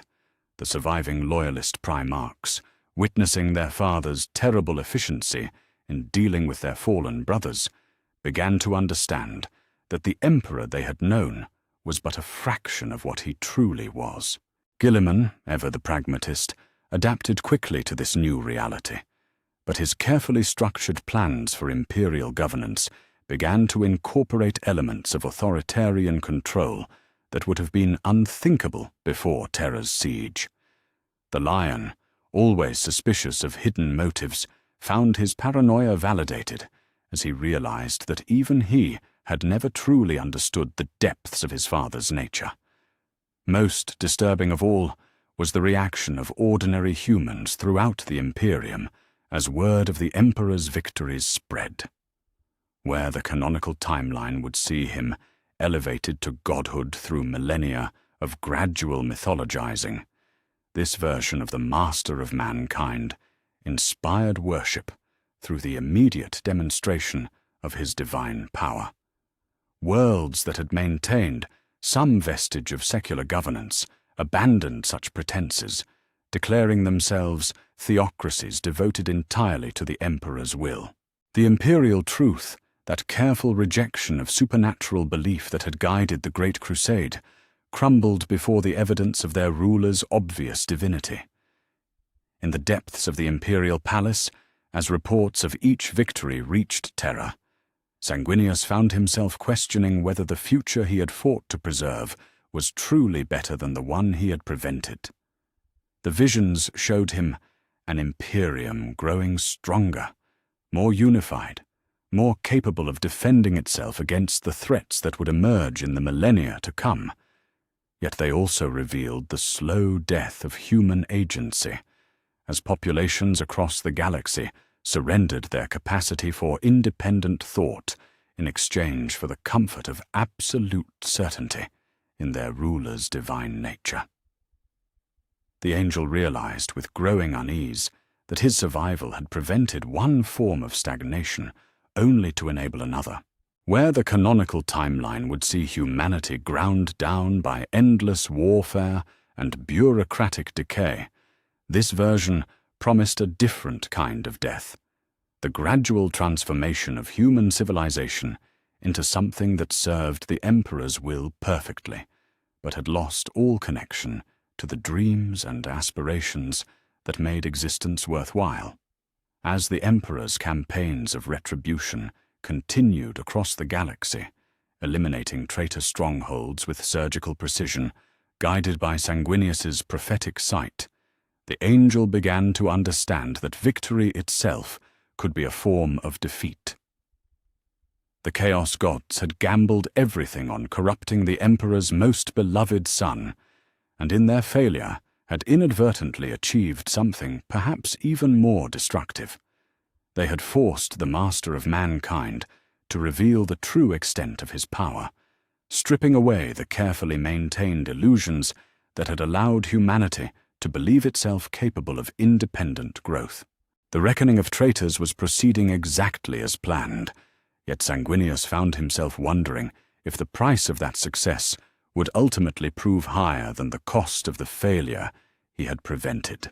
In seeking to save his sons from 10 millennia of madness, had he instead condemned all of humanity to a different kind of eternal suffering, the slow death of hope beneath the weight of absolute certainty? The visions offered no easy answers, only the terrible understanding that even the most noble choices carried consequences that extended far beyond their immediate effects.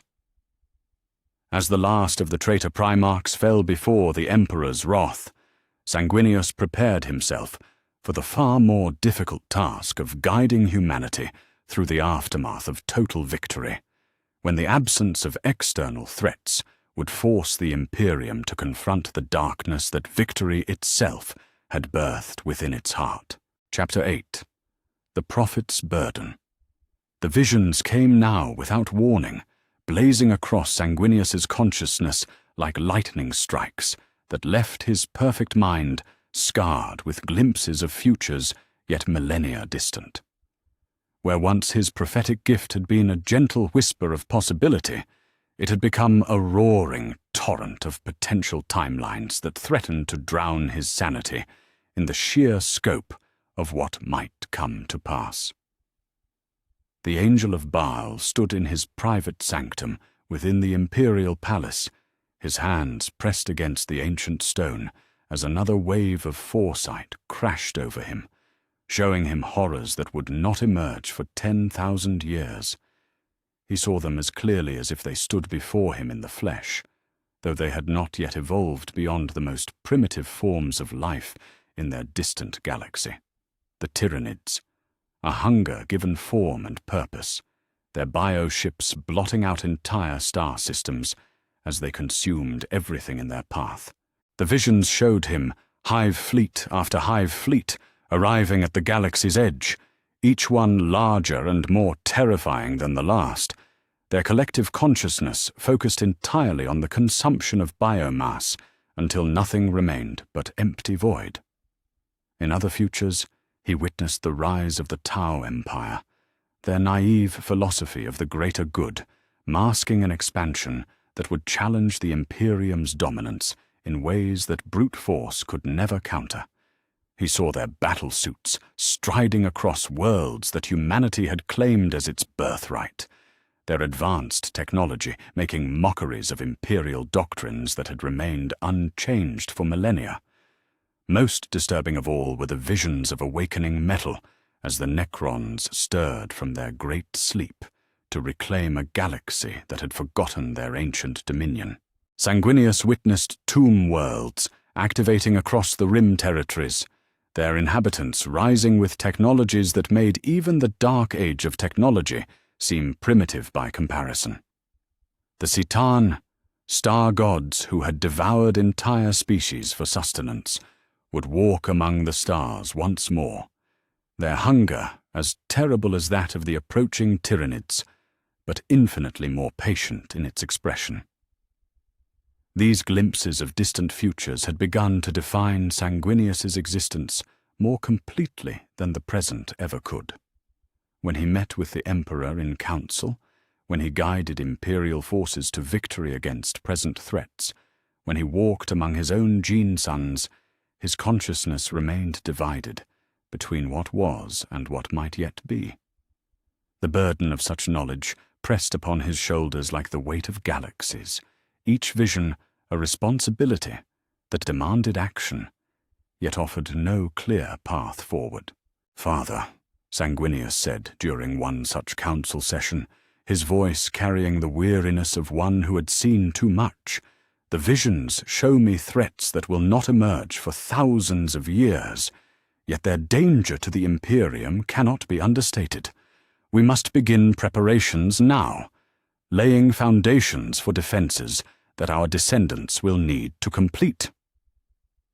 The Emperor, resplendent in his golden armor, as he reviewed reports of imperial compliance throughout the galaxy, paused in his deliberations to regard his prophetic son with something approaching concern. The master of mankind's vast intellect could perceive the strain that the enhanced visions placed upon Sanguinius, the way they pulled his consciousness away from immediate concerns toward distant possibilities that might never come to pass. "Your gift has grown beyond what either of us anticipated," the Emperor replied, his voice carrying harmonics that resonated through dimensions beyond the physical. "Yet I wonder if you see too clearly, my son. The future is mutable, shaped by countless decisions yet unmade. To act upon visions of what might be risks, creating the very disasters you seek to prevent." But Sanguinius had already committed the Blood Angels to becoming the Imperium's early warning system, their enhanced psychic abilities spreading throughout the chapter as more of his gene sons began to manifest prophetic gifts of their own. Companies of Blood Angels reported visions during routine patrols, glimpses of threats that would not manifest for centuries, but demanded immediate investigation. The chapter's librarians worked tirelessly to catalogue and interpret these prophetic fragments, building archives of potential futures that grew more comprehensive and more terrifying with each passing day. Yet it was precisely this success that led to the first great failure of Sanguinius's oracle role. A vision had come to him with unusual clarity, showing a rebellion on the world of Macragge that would see Robout Guilliman corrupted by chaos powers and turned against the Imperium. The images burned through his consciousness with vivid detail, his brother's perfect features twisted by demonic influence, the Ultramarines trading their noble blue for the colors of traitors, entire sectors falling to darkness as the most loyal of the Primarchs became the most dangerous of enemies. Acting on this vision, Sanguinius had urged the Emperor to take preemptive action against a threat that existed only in potential. Imperial forces had been dispatched to Macragge under the pretense of routine inspection, but their true purpose was to investigate any signs of corruption within the Ultramarines' legion. The resulting confrontation had nearly shattered the bonds of brotherhood between Primarchs, as Guilliman's righteous fury at being suspected of treachery had led to the first serious fracture in loyalist unity since the heresy's end. "You accuse me based on dreams and shadows," Guilliman had raged during their confrontation in the halls of Macragge's fortress, his perfect features flushed with anger that Sanguinius had never seen before. "I have bled for the Imperium, sacrificed everything for the Emperor's vision, and you repay that loyalty with suspicion, born of visions that may never come to pass." The worst part was that Guilliman's anger was entirely justified. As the investigation proceeded and found no trace of corruption within the Ultramarines, Sanguinius began to realize that his vision had been not a glimpse of the future, but a reflection of his own fears, a possibility so remote that it existed only in the deepest reaches of probability. Yet by acting upon it, he had created a rift between loyal Primarchs that would take decades to heal, if it ever could be healed at all. This failure forced Sanguinius to confront the fundamental paradox of prophetic knowledge. The very act of seeing the future changed it, making visions unreliable guides for action. Each time he acted to prevent a disaster glimpsed in visions, he altered the conditions that would lead to that disaster, creating new timelines that his gift struggled to perceive clearly. The future became a labyrinth of branching possibilities, each choice creating new paths that led to different forms of triumph and catastrophe. The ethical implications of such power weighed heavily upon the angel's noble soul. If his visions showed him a threat emerging from a particular sector, did he have the right to preemptively destroy entire worlds to prevent its manifestation? If he saw corruption taking root within a chapter of Space Marines, was he justified in condemning them based on crimes they had not yet committed? The line between preventing disaster and creating it began to blur as Sanguinius struggled with choices that no being should be forced to make. His gene sons suffered alongside him, their own enhanced psychic abilities making them privy to fragments of the visions that tormented their Primarch. Blood Angel's librarians began to experience prophetic dreams that left them questioning the nature of reality itself, while Battle Brothers reported seeing enemies that would not exist for millennia stalking them through the corridors of their ship. The chapter that had been freed from the curse of the Black Rage now faced a different kind of madness, the crushing weight of knowledge that extended far beyond their ability to act upon it effectively. "We see too much," Brother Librarian Mephiston confessed to Sanguinius during one of their regular consultations, his perfect features bearing lines of strain that spoke of sleepless nights spent wrestling with visions of distant futures. "The gifts you have shared with us show us wonders and terrors in equal measure. But we lack the wisdom to know which visions demand action, and which should be allowed to unfold as fate determines. It was during this period of growing uncertainty that Sanguinius received perhaps the most disturbing vision of all, a glimpse of himself in the far future, transformed by millennia of prophetic burden into something that was no longer recognizably the angel his sons had loved. In this potential timeline, the weight of constant foresight had driven him to a kind of divine madness, where his attempts to prevent disasters had become so extreme that he had become a greater threat to the imperium than any of the enemies he sought to forestall. The vision showed him commanding fleets that burned entire sectors to prevent corruptions that might someday take root there, ordering the execution of loyal servants based on crimes they would commit in potential futures, transforming the blood angels into instruments of prophetic terror that enforced his will across the galaxy.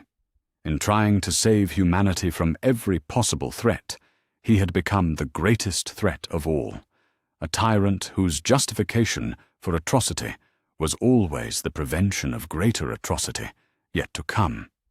This revelation shattered something fundamental within Sanguinius's psyche, forcing him to confront the possibility that his survival and enhanced abilities might ultimately prove more destructive than his canonical martyrdom would have been. The black rage that should have cursed his sons for 10,000 years seemed almost merciful compared to the burden of prophetic knowledge that threatened to drive both Primarch and Chapter to a different kind of damnation. As he stood in his sanctum, wrestling with visions that pulled his consciousness in 1,000 different directions, Sanguinius began to understand why the Emperor had always been so careful about revealing the full scope of his own foresight. Some knowledge was too terrible to bear, some futures too complex to be safely altered by mortal intervention. The gift he had gained through killing Horus was becoming a curse that threatened not just his own sanity, but the stability of the imperium itself. For the first time since his survival aboard the Vengeful Spirit, Sanguinius found himself questioning whether he had truly saved the galaxy, or merely delayed its destruction, while ensuring that when the end came, it would be by his own hand, rather than through the madness of his sons. The angel who had refused to die beautifully for the inspiration of ages now faced the far more difficult task of learning to live with wisdom he was never meant to possess.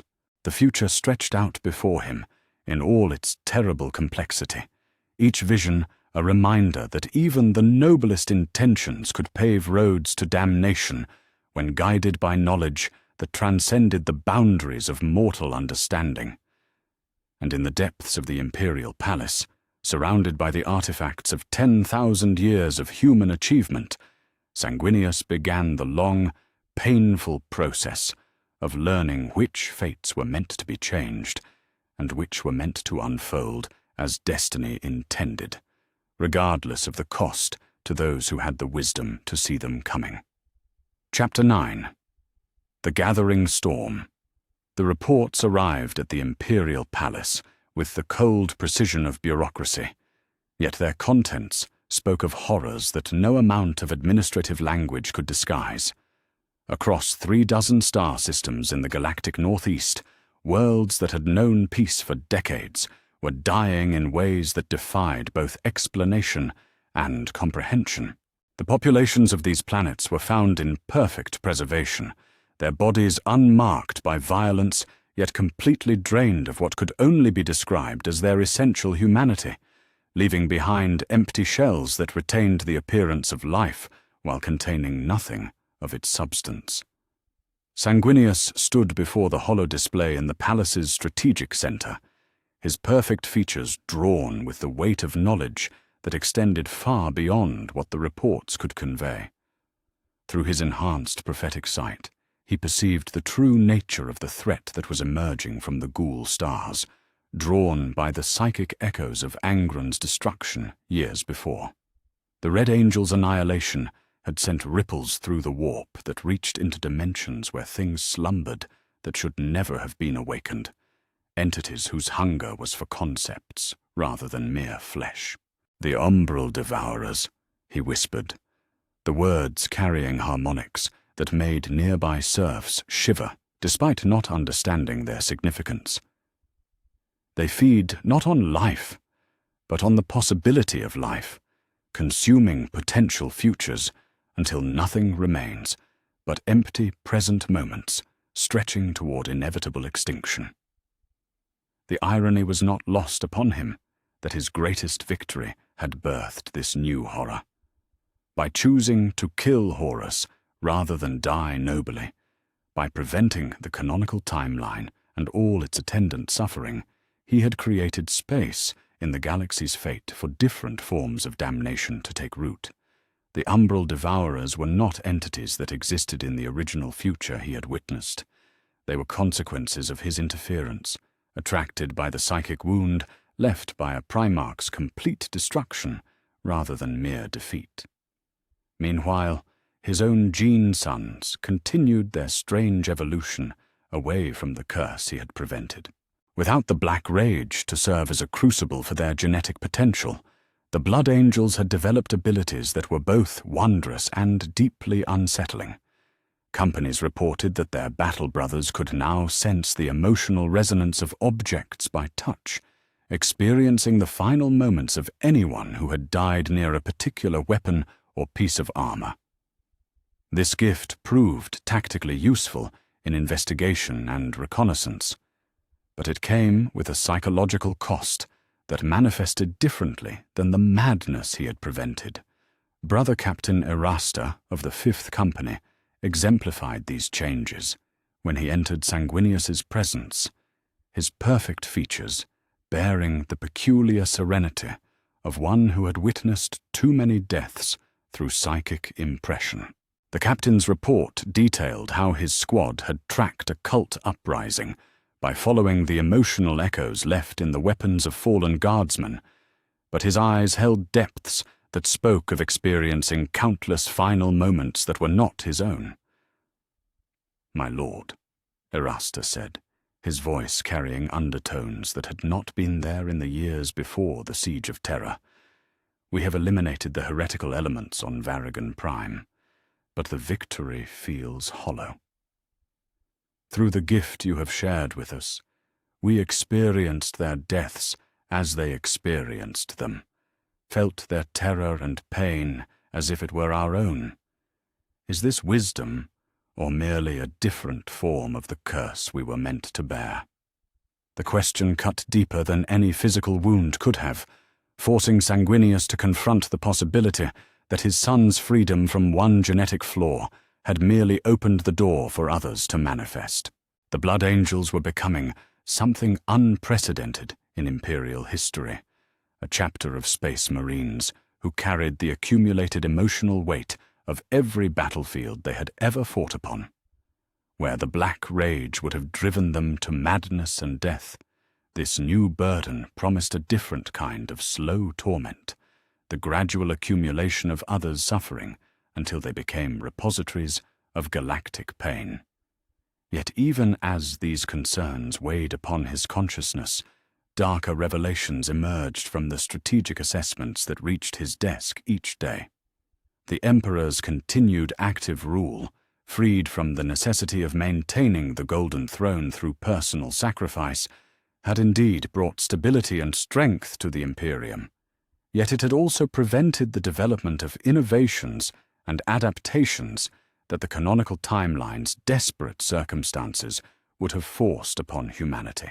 The Adeptus Mechanicus, no longer driven by the desperate need to maintain failing technologies without Imperial oversight, had grown complacent in their technological development. The Space Marine chapters, secure in the knowledge that their Emperor Father actively guided their campaigns, had failed to develop the tactical innovations that 10,000 years of desperate survival would have demanded. Even the Imperial Guard, though stronger and better equipped than their canonical counterparts, lacked the grim determination that endless warfare against impossible odds would have forged within them. Most disturbing of all were the intelligence reports that detailed how the surviving Chaos gods were adapting to this new timeline, seeding different forms of corruption that exploited the very peace and prosperity that the Imperium now enjoyed. Where the canonical future would have seen humanity ground down by endless warfare, this version faced subtle erosions of purpose and meaning as populations grew soft under the protection of an obviously divine ruler. Tzeentch, the changer of ways, had proven most adept at exploiting these altered circumstances. Without the constant threat of extinction to unite humanity in purpose, the Lord of Change sowed seeds of intellectual pride and philosophical division that threatened to fracture the Imperium from within. Entire sectors began to develop interpretations of the imperial truth that contradicted each other, each claiming divine revelation from the Emperor himself to support their positions. Slaanesh, too, found fertile ground in the prosperity that imperial victory had brought. Worlds that should have been too busy surviving to indulge in excess instead became breeding grounds for cults that preached the exploration of sensation and experience as expressions of gratitude for the Emperor's protection. The very peace that Sanguinius had fought to preserve became a weapon that the Dark Prince could turn against humanity's spiritual health. It was during the naval engagement at the Kythera Nebula that Sanguinius faced his most devastating choice since the moment aboard the Vengeful Spirit. His prophetic visions showed him two potential outcomes of the battle. He could intervene directly, saving the lives of thousands of Imperial Navy personnel who would otherwise die in the engagement, or he could allow events to unfold as fate intended, accepting their deaths as the price for tactical innovations that would save millions in conflicts yet to come. The Imperial fleet under Admiral Caritas faced an enemy force of traitor ships that had allied themselves with the Umbral Devourers, their hulls wreathed in darkness that consumed light itself. Through his enhanced sight, Sanguinius could perceive exactly how the battle would unfold if he remained distant, watching as brave sailors died to learn lessons that would reshape imperial naval doctrine for the better. Yet he also saw the alternative, where his intervention would save those lives but prevent the tactical evolution that their sacrifice would purchase. As he stood upon the bridge of the Red Tear, watching the engagement unfold through the ship's view screen, Sanguinius felt the weight of godlike responsibility threatening to crush even his superhuman spirit. Every choice he made rippled across time in ways that created more choices, each decision spawning consequences that demanded further intervention or acceptance. The prophetic burden that had once seemed like a gift now revealed itself as a curse that made him complicit in every tragedy he chose not to prevent.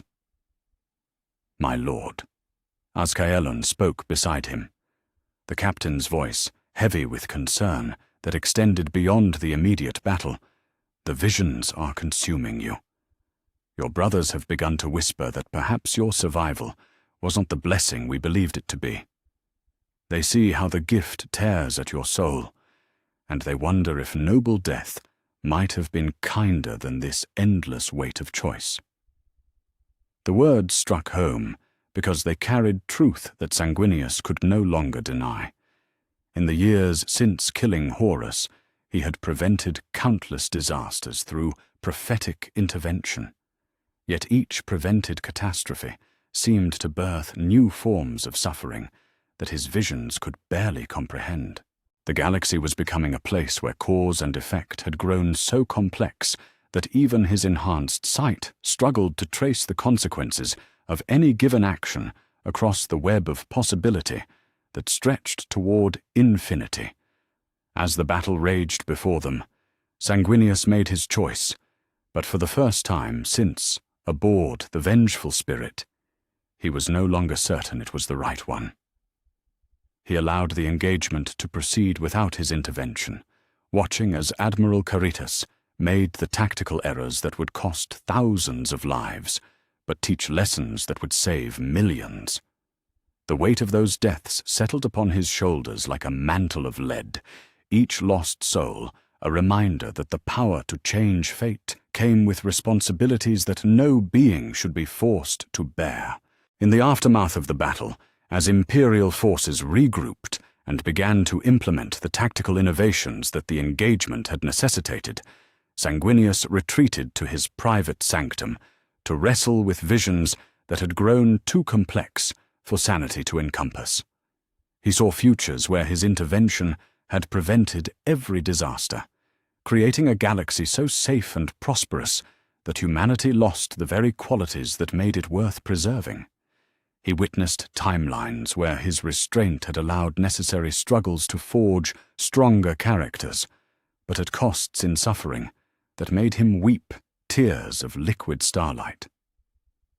The angel of bile began to understand that prophecy was not a gift, but a test, one that measured not the ability to prevent suffering, but the wisdom to know which suffering served purposes greater than the pain it caused.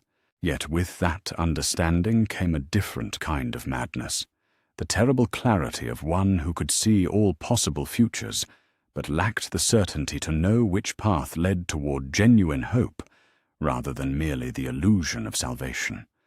In the depths of the imperial palace, as reports continued to arrive of new threats emerging from the alterations his survival had created, Sanguinius prepared for the most difficult phase of his existence.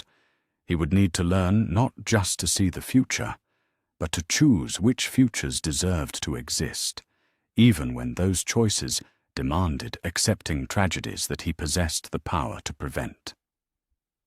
The gathering storm was not one of external threats alone, but of the consequences that flowed from every attempt to improve upon fate's design.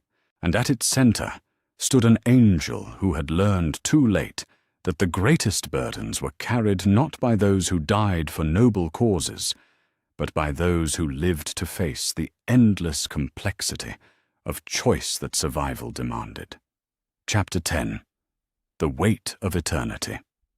The vision came to Sanguinius not as a gentle whisper of possibility, but as a thunderclap of absolute certainty that shattered every assumption he had held about the righteousness of his choice. In the depths of his private sanctum, as the angel of bile meditated upon the growing crisis that threatened to consume the blood angels from within, the full scope of what his survival had wrought blazed across his consciousness with devastating clarity.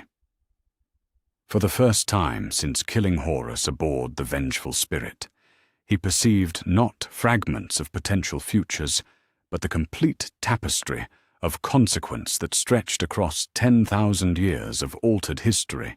He witnessed the timeline he had created in all its terrible completeness, seeing how his refusal to die beautifully had indeed prevented the grimdark stagnation of the canonical 41st millennium. The Emperor remained active. The Imperium grew stronger with each passing century, and the threats that should have consumed humanity in darkness were met with coordinated resistance guided by prophetic foresight. Yet as the millennia unfolded before his enhanced sight, Sanguinius began to perceive the subtle poison that grew within this apparent success. Without the desperate struggle that 10,000 years of barely survived catastrophes would have forged, humanity grew soft in ways that were almost imperceptible at first, but catastrophic in their ultimate expression. The innovations born of desperation never emerged. The tactical flexibility that came from facing impossible odds remained undeveloped, and most critically, the grim determination that had always been humanity's greatest strength slowly withered beneath the comfort of obvious divine protection. When the Tyranids finally arrived at the galaxy's edge in this altered timeline, they faced not the desperate, battle-hardened defenders of the canonical future, but a humanity that had grown complacent beneath the Emperor's active guidance. The Great Devourer's advance was not the grinding, costly campaign of the original timeline, but a systematic consumption that encountered resistance, too structured, too predictable, too reliant upon prophetic warnings to adapt when those visions proved insufficient against a foe that existed partially outside the normal flow of causality.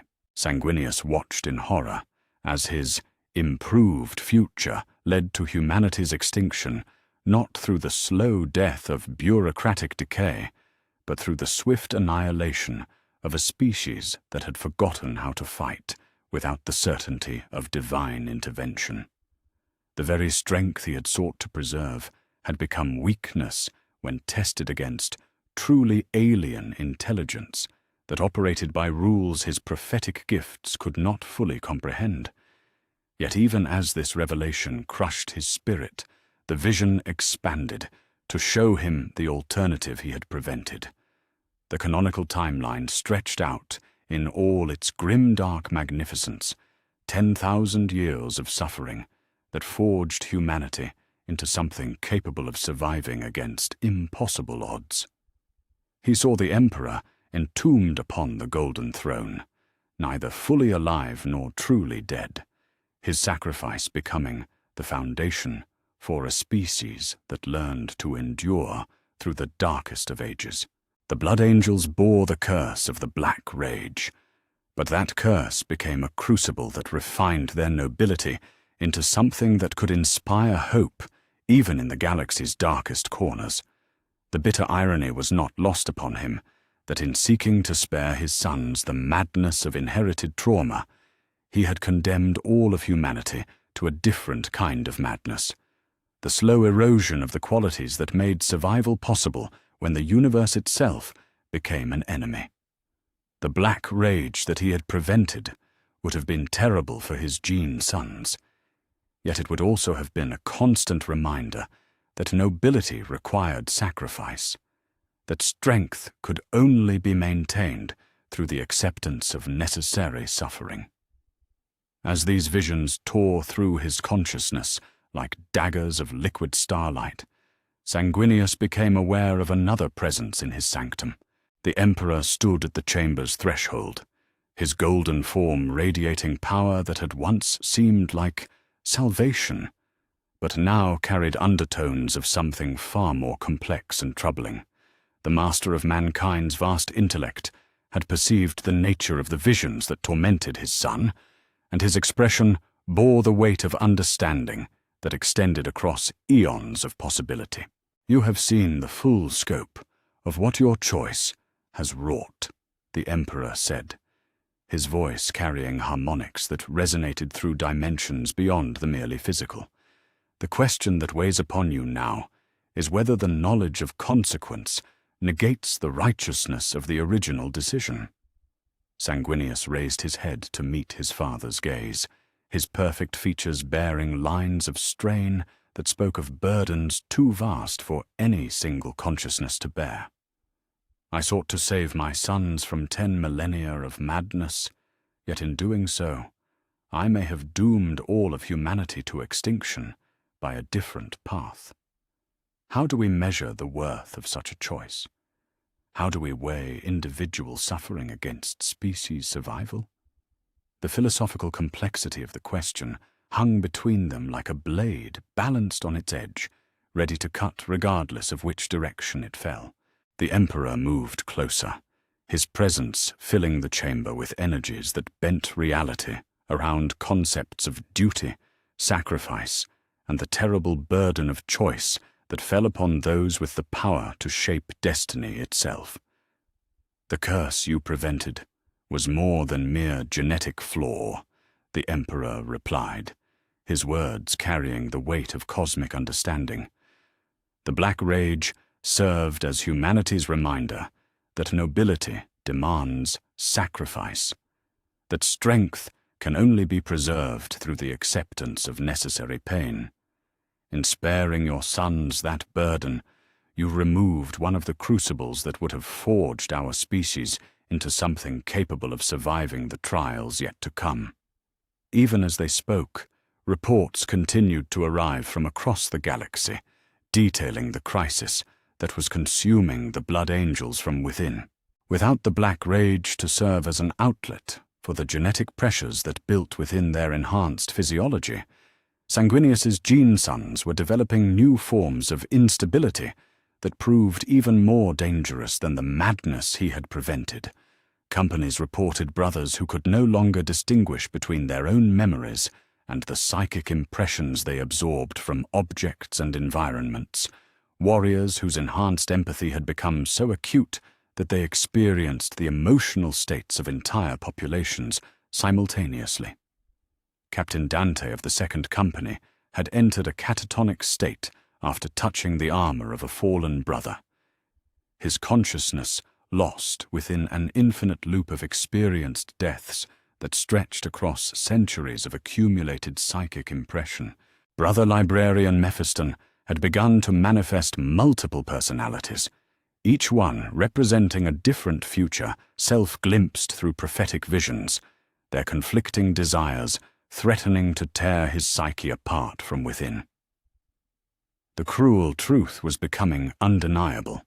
The genetic template that the Emperor had crafted for the Blood Angels required the Black Rage as a pressure valve, a way for the accumulated spiritual weight of their enhanced nature to find expression and release.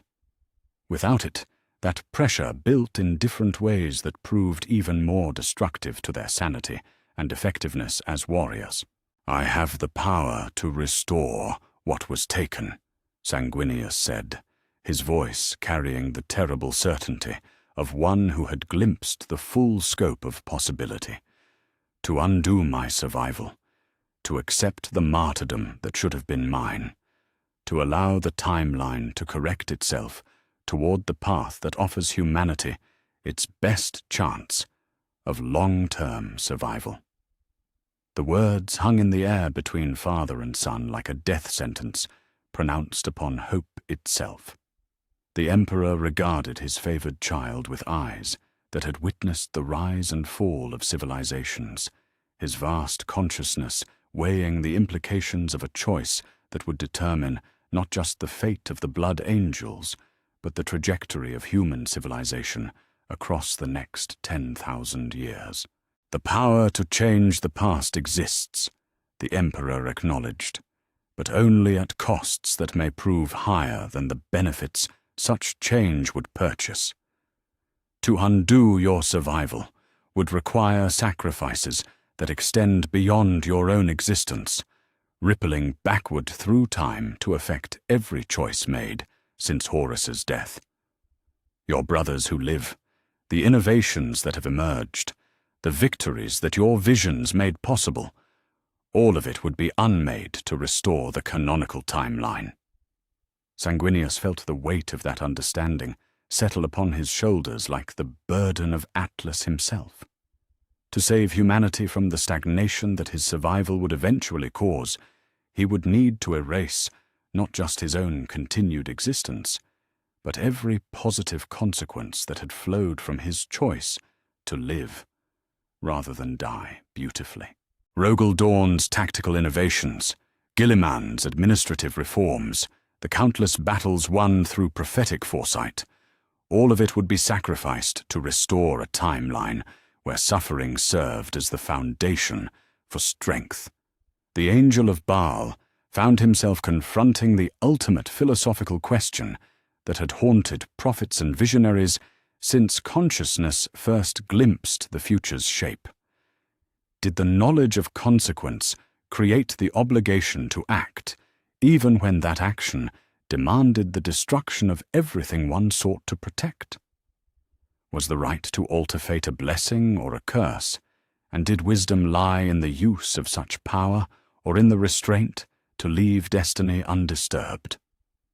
As he wrestled with these questions, Sanguinius became aware that his gene sons throughout the galaxy were experiencing similar moments of crisis, their enhanced psychic sensitivity allowing them to perceive fragments of their Primarch's internal struggle. Blood Angels across 100 worlds found themselves confronting visions of alternate timelines where they bore different curses but served greater purposes, where their suffering purchased victories that peace could never achieve. For the first time since his survival aboard the Vengeful Spirit, Sanguinius found himself truly understanding the burden that the Emperor had carried for millennia, the terrible weight of choices that determined the fate of species and civilizations.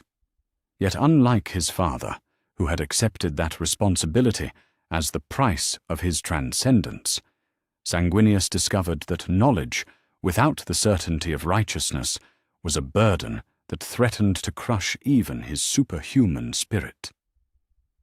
The chamber fell silent as father and son contemplated the magnitude of the choice that lay before them, each understanding that whatever decision emerged from this moment would echo across time itself.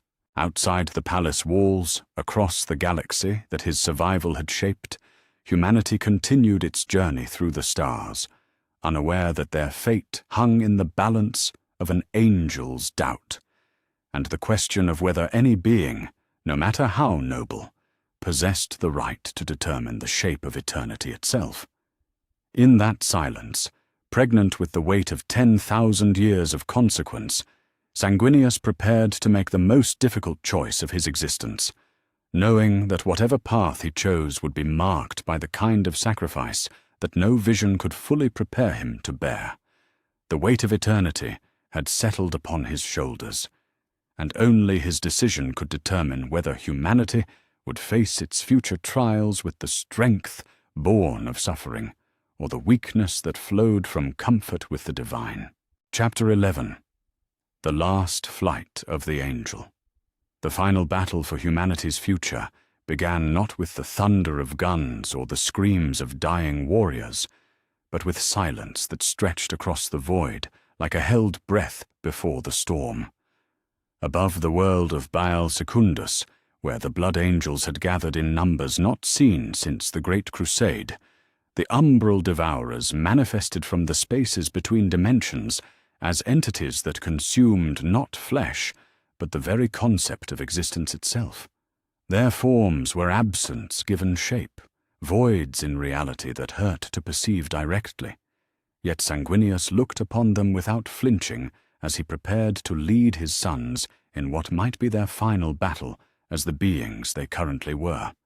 The Angel of Baal stood upon the command bridge of the Red Tear, his perfect form wreathed in psychic energies that blazed like captured starlight as he prepared to unleash the full scope of his prophetic abilities. No longer would he carefully parse individual visions or cautiously act upon fragments of possibility. The threat that faced humanity demanded nothing less than absolute commitment to the gift that his survival had purchased, regardless of the cost to his sanity or soul. "My sons," Sanguinius spoke, his voice carrying across every blood angel's vessel in the fleet through psychic resonance that transcended mere communication. "We face an enemy born from the echoes of our own choices, creatures drawn by the alterations we have made to destiny itself.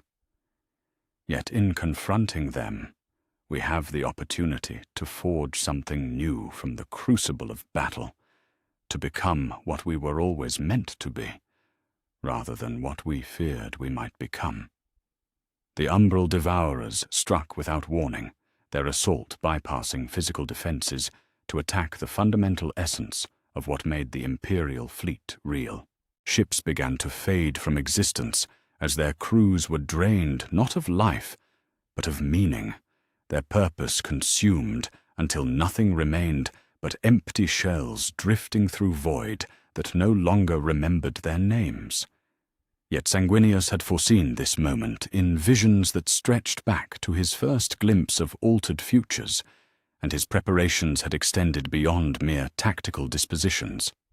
As the enemy's assault reached its peak, the angel unleashed prophetic sight that encompassed not individual timelines, but the entire spectrum of possibility that branched from this moment.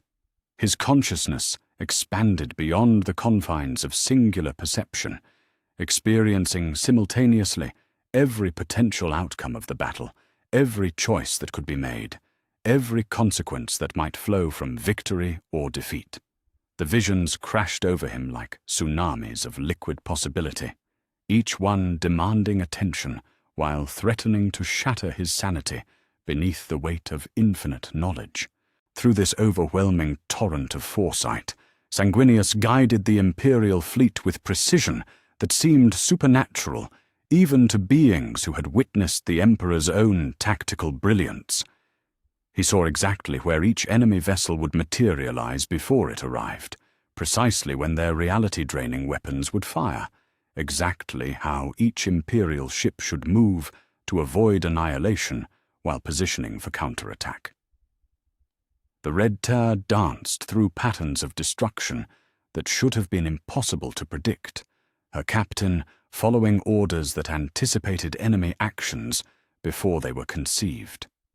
Yet the effort required to maintain such comprehensive foresight began to exact a toll that extended far beyond mere physical exhaustion. Sanguinius felt his consciousness fragmenting as he experienced every possible version of himself across infinite timelines simultaneously. In some realities, he died nobly, as originally intended, his sacrifice inspiring his sons to transcendent nobility. In others, he survived, but descended into the very madness he had sought to prevent. In still others, he became something beyond either mortality or divinity, a being whose existence transcended the normal boundaries of life and death. The visions showed him futures where humanity triumphed through strength forged in suffering, timelines where they were consumed by complacency born of too much peace, realities where they transcended the need for either struggle or comfort to become something genuinely new among the stars. Each possibility blazed through his consciousness with equal weight and validity, forcing him to confront the terrible understanding that there were no truly right choices, only different forms of consequence that echoed across eternity. As the battle raged around him, with Blood Angel ships weaving impossible patterns through fields of unreality, while their weapons carved wounds in entities that existed partially outside normal space-time, Sanguinius found himself approaching a threshold that few beings had ever faced. The overwhelming flood of prophetic knowledge threatened to either destroy his sanity completely or elevate his consciousness to a state that transcended individual identity entirely. In that moment of cosmic crisis, as infinite possibilities crashed through his awareness like waves breaking against the shores of consciousness itself, Sanguinius achieved perfect clarity. Not the clarity of knowing which choice was correct, but the understanding that righteousness lay not in choosing the best possible outcome, but in accepting responsibility for whatever outcome one's choices created. The weight of prophecy had taught him that wisdom came not from seeing all possible futures, but from having the courage to shape one specific future with full knowledge of its costs. The vision that blazed through his consciousness with transcendent certainty showed him a path that neither preserved his survival nor restored his canonical death, but transformed both into something greater than either could achieve alone. He saw himself accepting a role that would save humanity, not through preventing their trials, but by ensuring they faced those trials with guidance that extended beyond the normal boundaries of mortality. It would require sacrificing not his life, but his individual existence, becoming a psychic beacon that could illuminate the darkness of uncertainty while remaining forever apart from the warmth of connection that made existence meaningful. "Father," Sanguinius spoke across the void to the Emperor, who watched the battle from Terra with growing understanding of what his son was choosing. "I see the path now. Not death as originally intended, nor survival as I chose, but transformation into something that serves purposes greater than either alternative could accomplish." The Emperor's response came as a wave of psychic energy that carried all the love and anguish of a father watching his most beloved child choose a fate that would save countless others while condemning himself to eternal isolation. My son, what you contemplate is a burden that should not be borne by any single consciousness. There must be another way, some path that doesn't demand such sacrifice from you. But Sanguinius had moved beyond the point where paternal concern could dissuade him from necessity. The visions had shown him with perfect clarity that the path he was choosing would prevent the stagnation that his survival would ultimately cause, while avoiding the grimdark desperation that his canonical death would have necessitated. Humanity would face trials, yes, but they would do so with guidance that could adapt to circumstances beyond any single prophetic vision's ability to encompass. As the final phase of the battle began, with imperial forces pressing their advantage against umbral devourers whose reality-consuming abilities proved insufficient against tactics guided by omniscient foresight, Sanguinius prepared for the transformation that would define not just his own fate, but the trajectory of human civilization across the millennia to come. He turned to address his gene sons one final time, his perfect features radiating a serenity that spoke of decisions made and burdens accepted. "My beloved children," he said, his words reaching every blood angel throughout the fleet, "you have served with honor that transcends the limitations of flesh and gene seed alike. What I am about to become will free you from the curses that have defined our lineage, while providing guidance that extends beyond my individual ability to offer. Remember me not as the angel who died for inspiration or lived for guidance, but as the beacon who chose transformation so that you might forge your own paths among the stars." The psychic chrysalis began to form around Sanguinius as he released his hold on individual identity, allowing his consciousness to expand beyond the boundaries that separated self from cosmos. His perfect form became translucent, then luminous, as the transformation that would make him something between God and guardian spirit commenced. The process was visible not just to those present, but to every psychically sensitive being throughout the galaxy, as the death of Sanguinius the Primarch and the birth of Sanguinius the Eternal Guide sent ripples through the warp itself. Captain Dante of the Blood Angels, witnessing his Primarch's transformation from the bridge of the strike cruiser Blade of Vengeance, felt tears of liquid starlight flow down his perfect cheeks as he understood what was being sacrificed for their salvation. Yet even as grief threatened to overwhelm him, he also felt a presence settling over his consciousness like a mantle of protection, the psychic essence of his transformed father, beginning the eternal vigil that would guide the Blood Angels through whatever trials awaited them. The umbral devourers, faced with the birth of an entity whose existence transcended the normal categories that their reality-consuming abilities could affect, found themselves not destroyed, but simply relocated to dimensions where their hunger could be satisfied without threatening the continued existence of material reality. It was not victory in any conventional sense, but resolution that addressed the fundamental incompatibility between their nature and the cosmos they had entered. As the psychic chrysalis completed its work, what had once been Sanguinius emerged not as a physical being, but as a presence that existed across multiple dimensions simultaneously, capable of perceiving all possible futures while guiding humanity toward outcomes that balanced struggle with hope, trial with transcendence.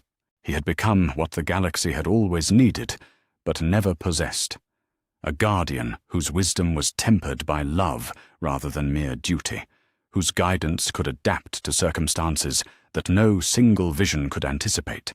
The Angel's last flight had ended, not in death or life, but in transformation that would echo across time itself, ensuring that when humanity faced its darkest trials, they would do so with the knowledge that someone who understood the weight of choice watched over them from dimensions beyond the reach of fate itself. The Blood Angels would forge their own destiny now, free from genetic curses, but guided by love that transcended the boundaries of mortality. In the void above Behol Secundus, where the final battle had reshaped the very nature of possibility itself, starlight seemed to shine with new warmth, as if the cosmos itself had been touched by the presence of one who had chosen to become eternal guardian rather than noble martyr or surviving hero. The future stretched out before humanity, bright with possibility, not because their trials had been prevented, but because they would face them with guidance that no amount of suffering or comfort could corrupt. Sanguinius had found the path that honored both his survival and his intended sacrifice, becoming something greater than either, while ensuring that his choice would serve purposes that extended far beyond the immediate consequences of any single decision made in the crucible of desperate battle. Chapter 12. Blood and Stars Eternal. The transformation of Sanguinius sent ripples through the fabric of reality that reached every corner of the galaxy, touching the consciousness of every psychically sensitive being with the birth of something unprecedented in the cosmos. Where once the Angel of Baal had existed as a singular entity, bound by the limitations of flesh and mortality, his transcendence created a presence that existed across multiple dimensions simultaneously, watching over humanity with wisdom tempered by eternal love rather than mere duty. The Blood Angels felt the change most profoundly, their genetic bond to their Primarch evolving into something that resembled communion with a guardian spirit more than the simple loyalty of gene sons to their creator.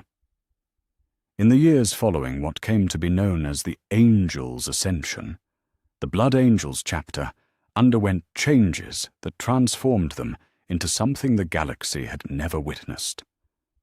No longer warriors prone to genetic madness, they became living conduits for their Primarch's eternal wisdom, their enhanced psychic abilities allowing them to serve as humanity's early warning system against threats, both material and spiritual.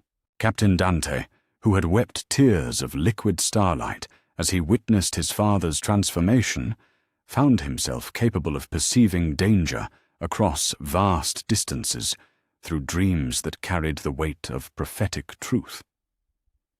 The chapter's librarians developed abilities that extended far beyond conventional psychic disciplines, becoming interpreters of visions that arrived through their connection to Sanguinius's transcendent consciousness.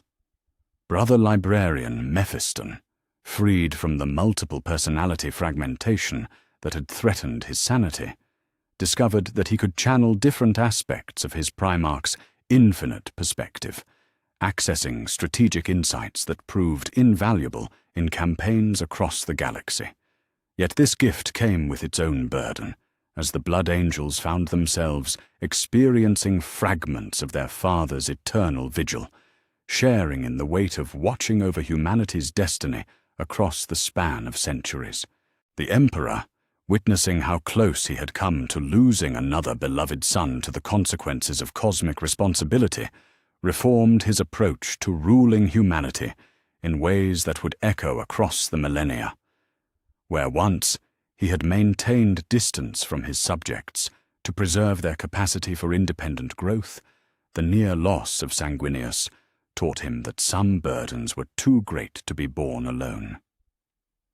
The Master of Mankind began to share fragments of his vast knowledge with trusted servants, creating a network of guidance that could adapt to circumstances beyond any single consciousness's ability to anticipate. This change transformed the Imperium's development, along lines that diverged significantly from the canonical timeline. Rather than the grinding bureaucracy that would have emerged from 10,000 years of desperate survival, this version of human civilization grew into something more akin to a psychically awakened collective consciousness. Worlds maintained their individual cultures and customs, but they were bound together by subtle psychic links that allowed for coordination and mutual support on a scale that purely material communication could never achieve. The Adeptus Mechanicus, guided by visions that arrived through the Blood Angels' prophetic network, made technological advances that balanced innovation with wisdom rather than merely pursuing knowledge for its own sake. The Space Marine chapters developed tactics that incorporated psychic coordination as a fundamental element, their campaigns guided by strategic insights that seemed to anticipate enemy movements with supernatural accuracy. Even the Imperial Guard evolved into something more than mere cannon fodder. Their regiments trained to fight as part of a larger psychic collective that could adapt to battlefield conditions with remarkable flexibility. Yet as the centuries turned to millennia, it became clear that this transformed Imperium faced challenges that were fundamentally different from those of the canonical timeline. The psychic awakening that Sanguinius's transcendence had catalyzed made humanity more capable of facing certain threats, but it also made them more vulnerable to others. Chaos incursions that would have been contained by simple ignorance instead found purchase among populations whose enhanced sensitivity made them more susceptible to warp-based corruption. When the 41st millennium finally arrived, bringing with it the threats that Sanguinius's original visions had revealed, humanity faced them not with the grimdark desperation of the canonical timeline, but with a form of psychic unity that had never before existed in galactic history. The first Tyranid hive fleet to reach the galaxy's edge encountered not scattered human settlements fighting in isolation, but a coordinated response guided by prophetic foresight that had been preparing for their arrival for 10,000 years. The Great Devourer's advance became a different kind of conflict entirely, as the Tyranids' hive mind encountered human resistance that operated on similar principles of collective consciousness. Sanguinius's eternal presence served as a psychic lighthouse that prevented the alien intelligence from completely adapting to human tactical patterns, his transcendent perspective providing insights that remained perpetually one step ahead of the swarm's evolutionary responses. Yet even in victory, the cost became apparent. The Blood Angels, who served as primary conduits for their Primarch's guidance, began to experience a form of transcendence that gradually separated them from purely human concerns. Companies of the chapter reported brothers who spoke in voices that carried harmonics of their father's eternal wisdom, but seemed to forget the immediate needs of mortal existence. They became perfect warriors and flawless strategists, but the warmth of human connection that had once defined their nobility grew distant as they served as living extensions of Sanguinius's cosmic consciousness. The final confrontation with chaos took a form that neither the original timeline nor even Sanguinius's enhanced visions had fully anticipated. Rather than the desperate last stands of the canonical future, this conflict became a battle for the very nature of consciousness itself, as the ruinous powers sought to corrupt the psychic unity that humanity had achieved through their connection to the transcended angel. Sanguinius's role in this cosmic struggle was not as a warrior, but as a psychic anchor that prevented the collective human consciousness from being overwhelmed by chaos influence. His eternal presence served as a constant reminder of nobility and sacrifice, a beacon of hope that burned too brightly for the darkness of the warp to extinguish. Yet even this service came with costs that rippled through the dimensions he now inhabited, each act of protection requiring sacrifices of personal identity that left him increasingly distant from the individual consciousness he had once possessed. As the millennia passed, and threats emerged that even his transcendent vision had not fully foreseen, Sanguinius began to understand that he had not solved the fundamental problems of existence, but had merely exchanged one set of challenges for another. The suffering he had prevented through his transformation had been replaced by different forms of loss. The curses he had lifted from his sons replaced by burdens that were perhaps more bearable, but no less real.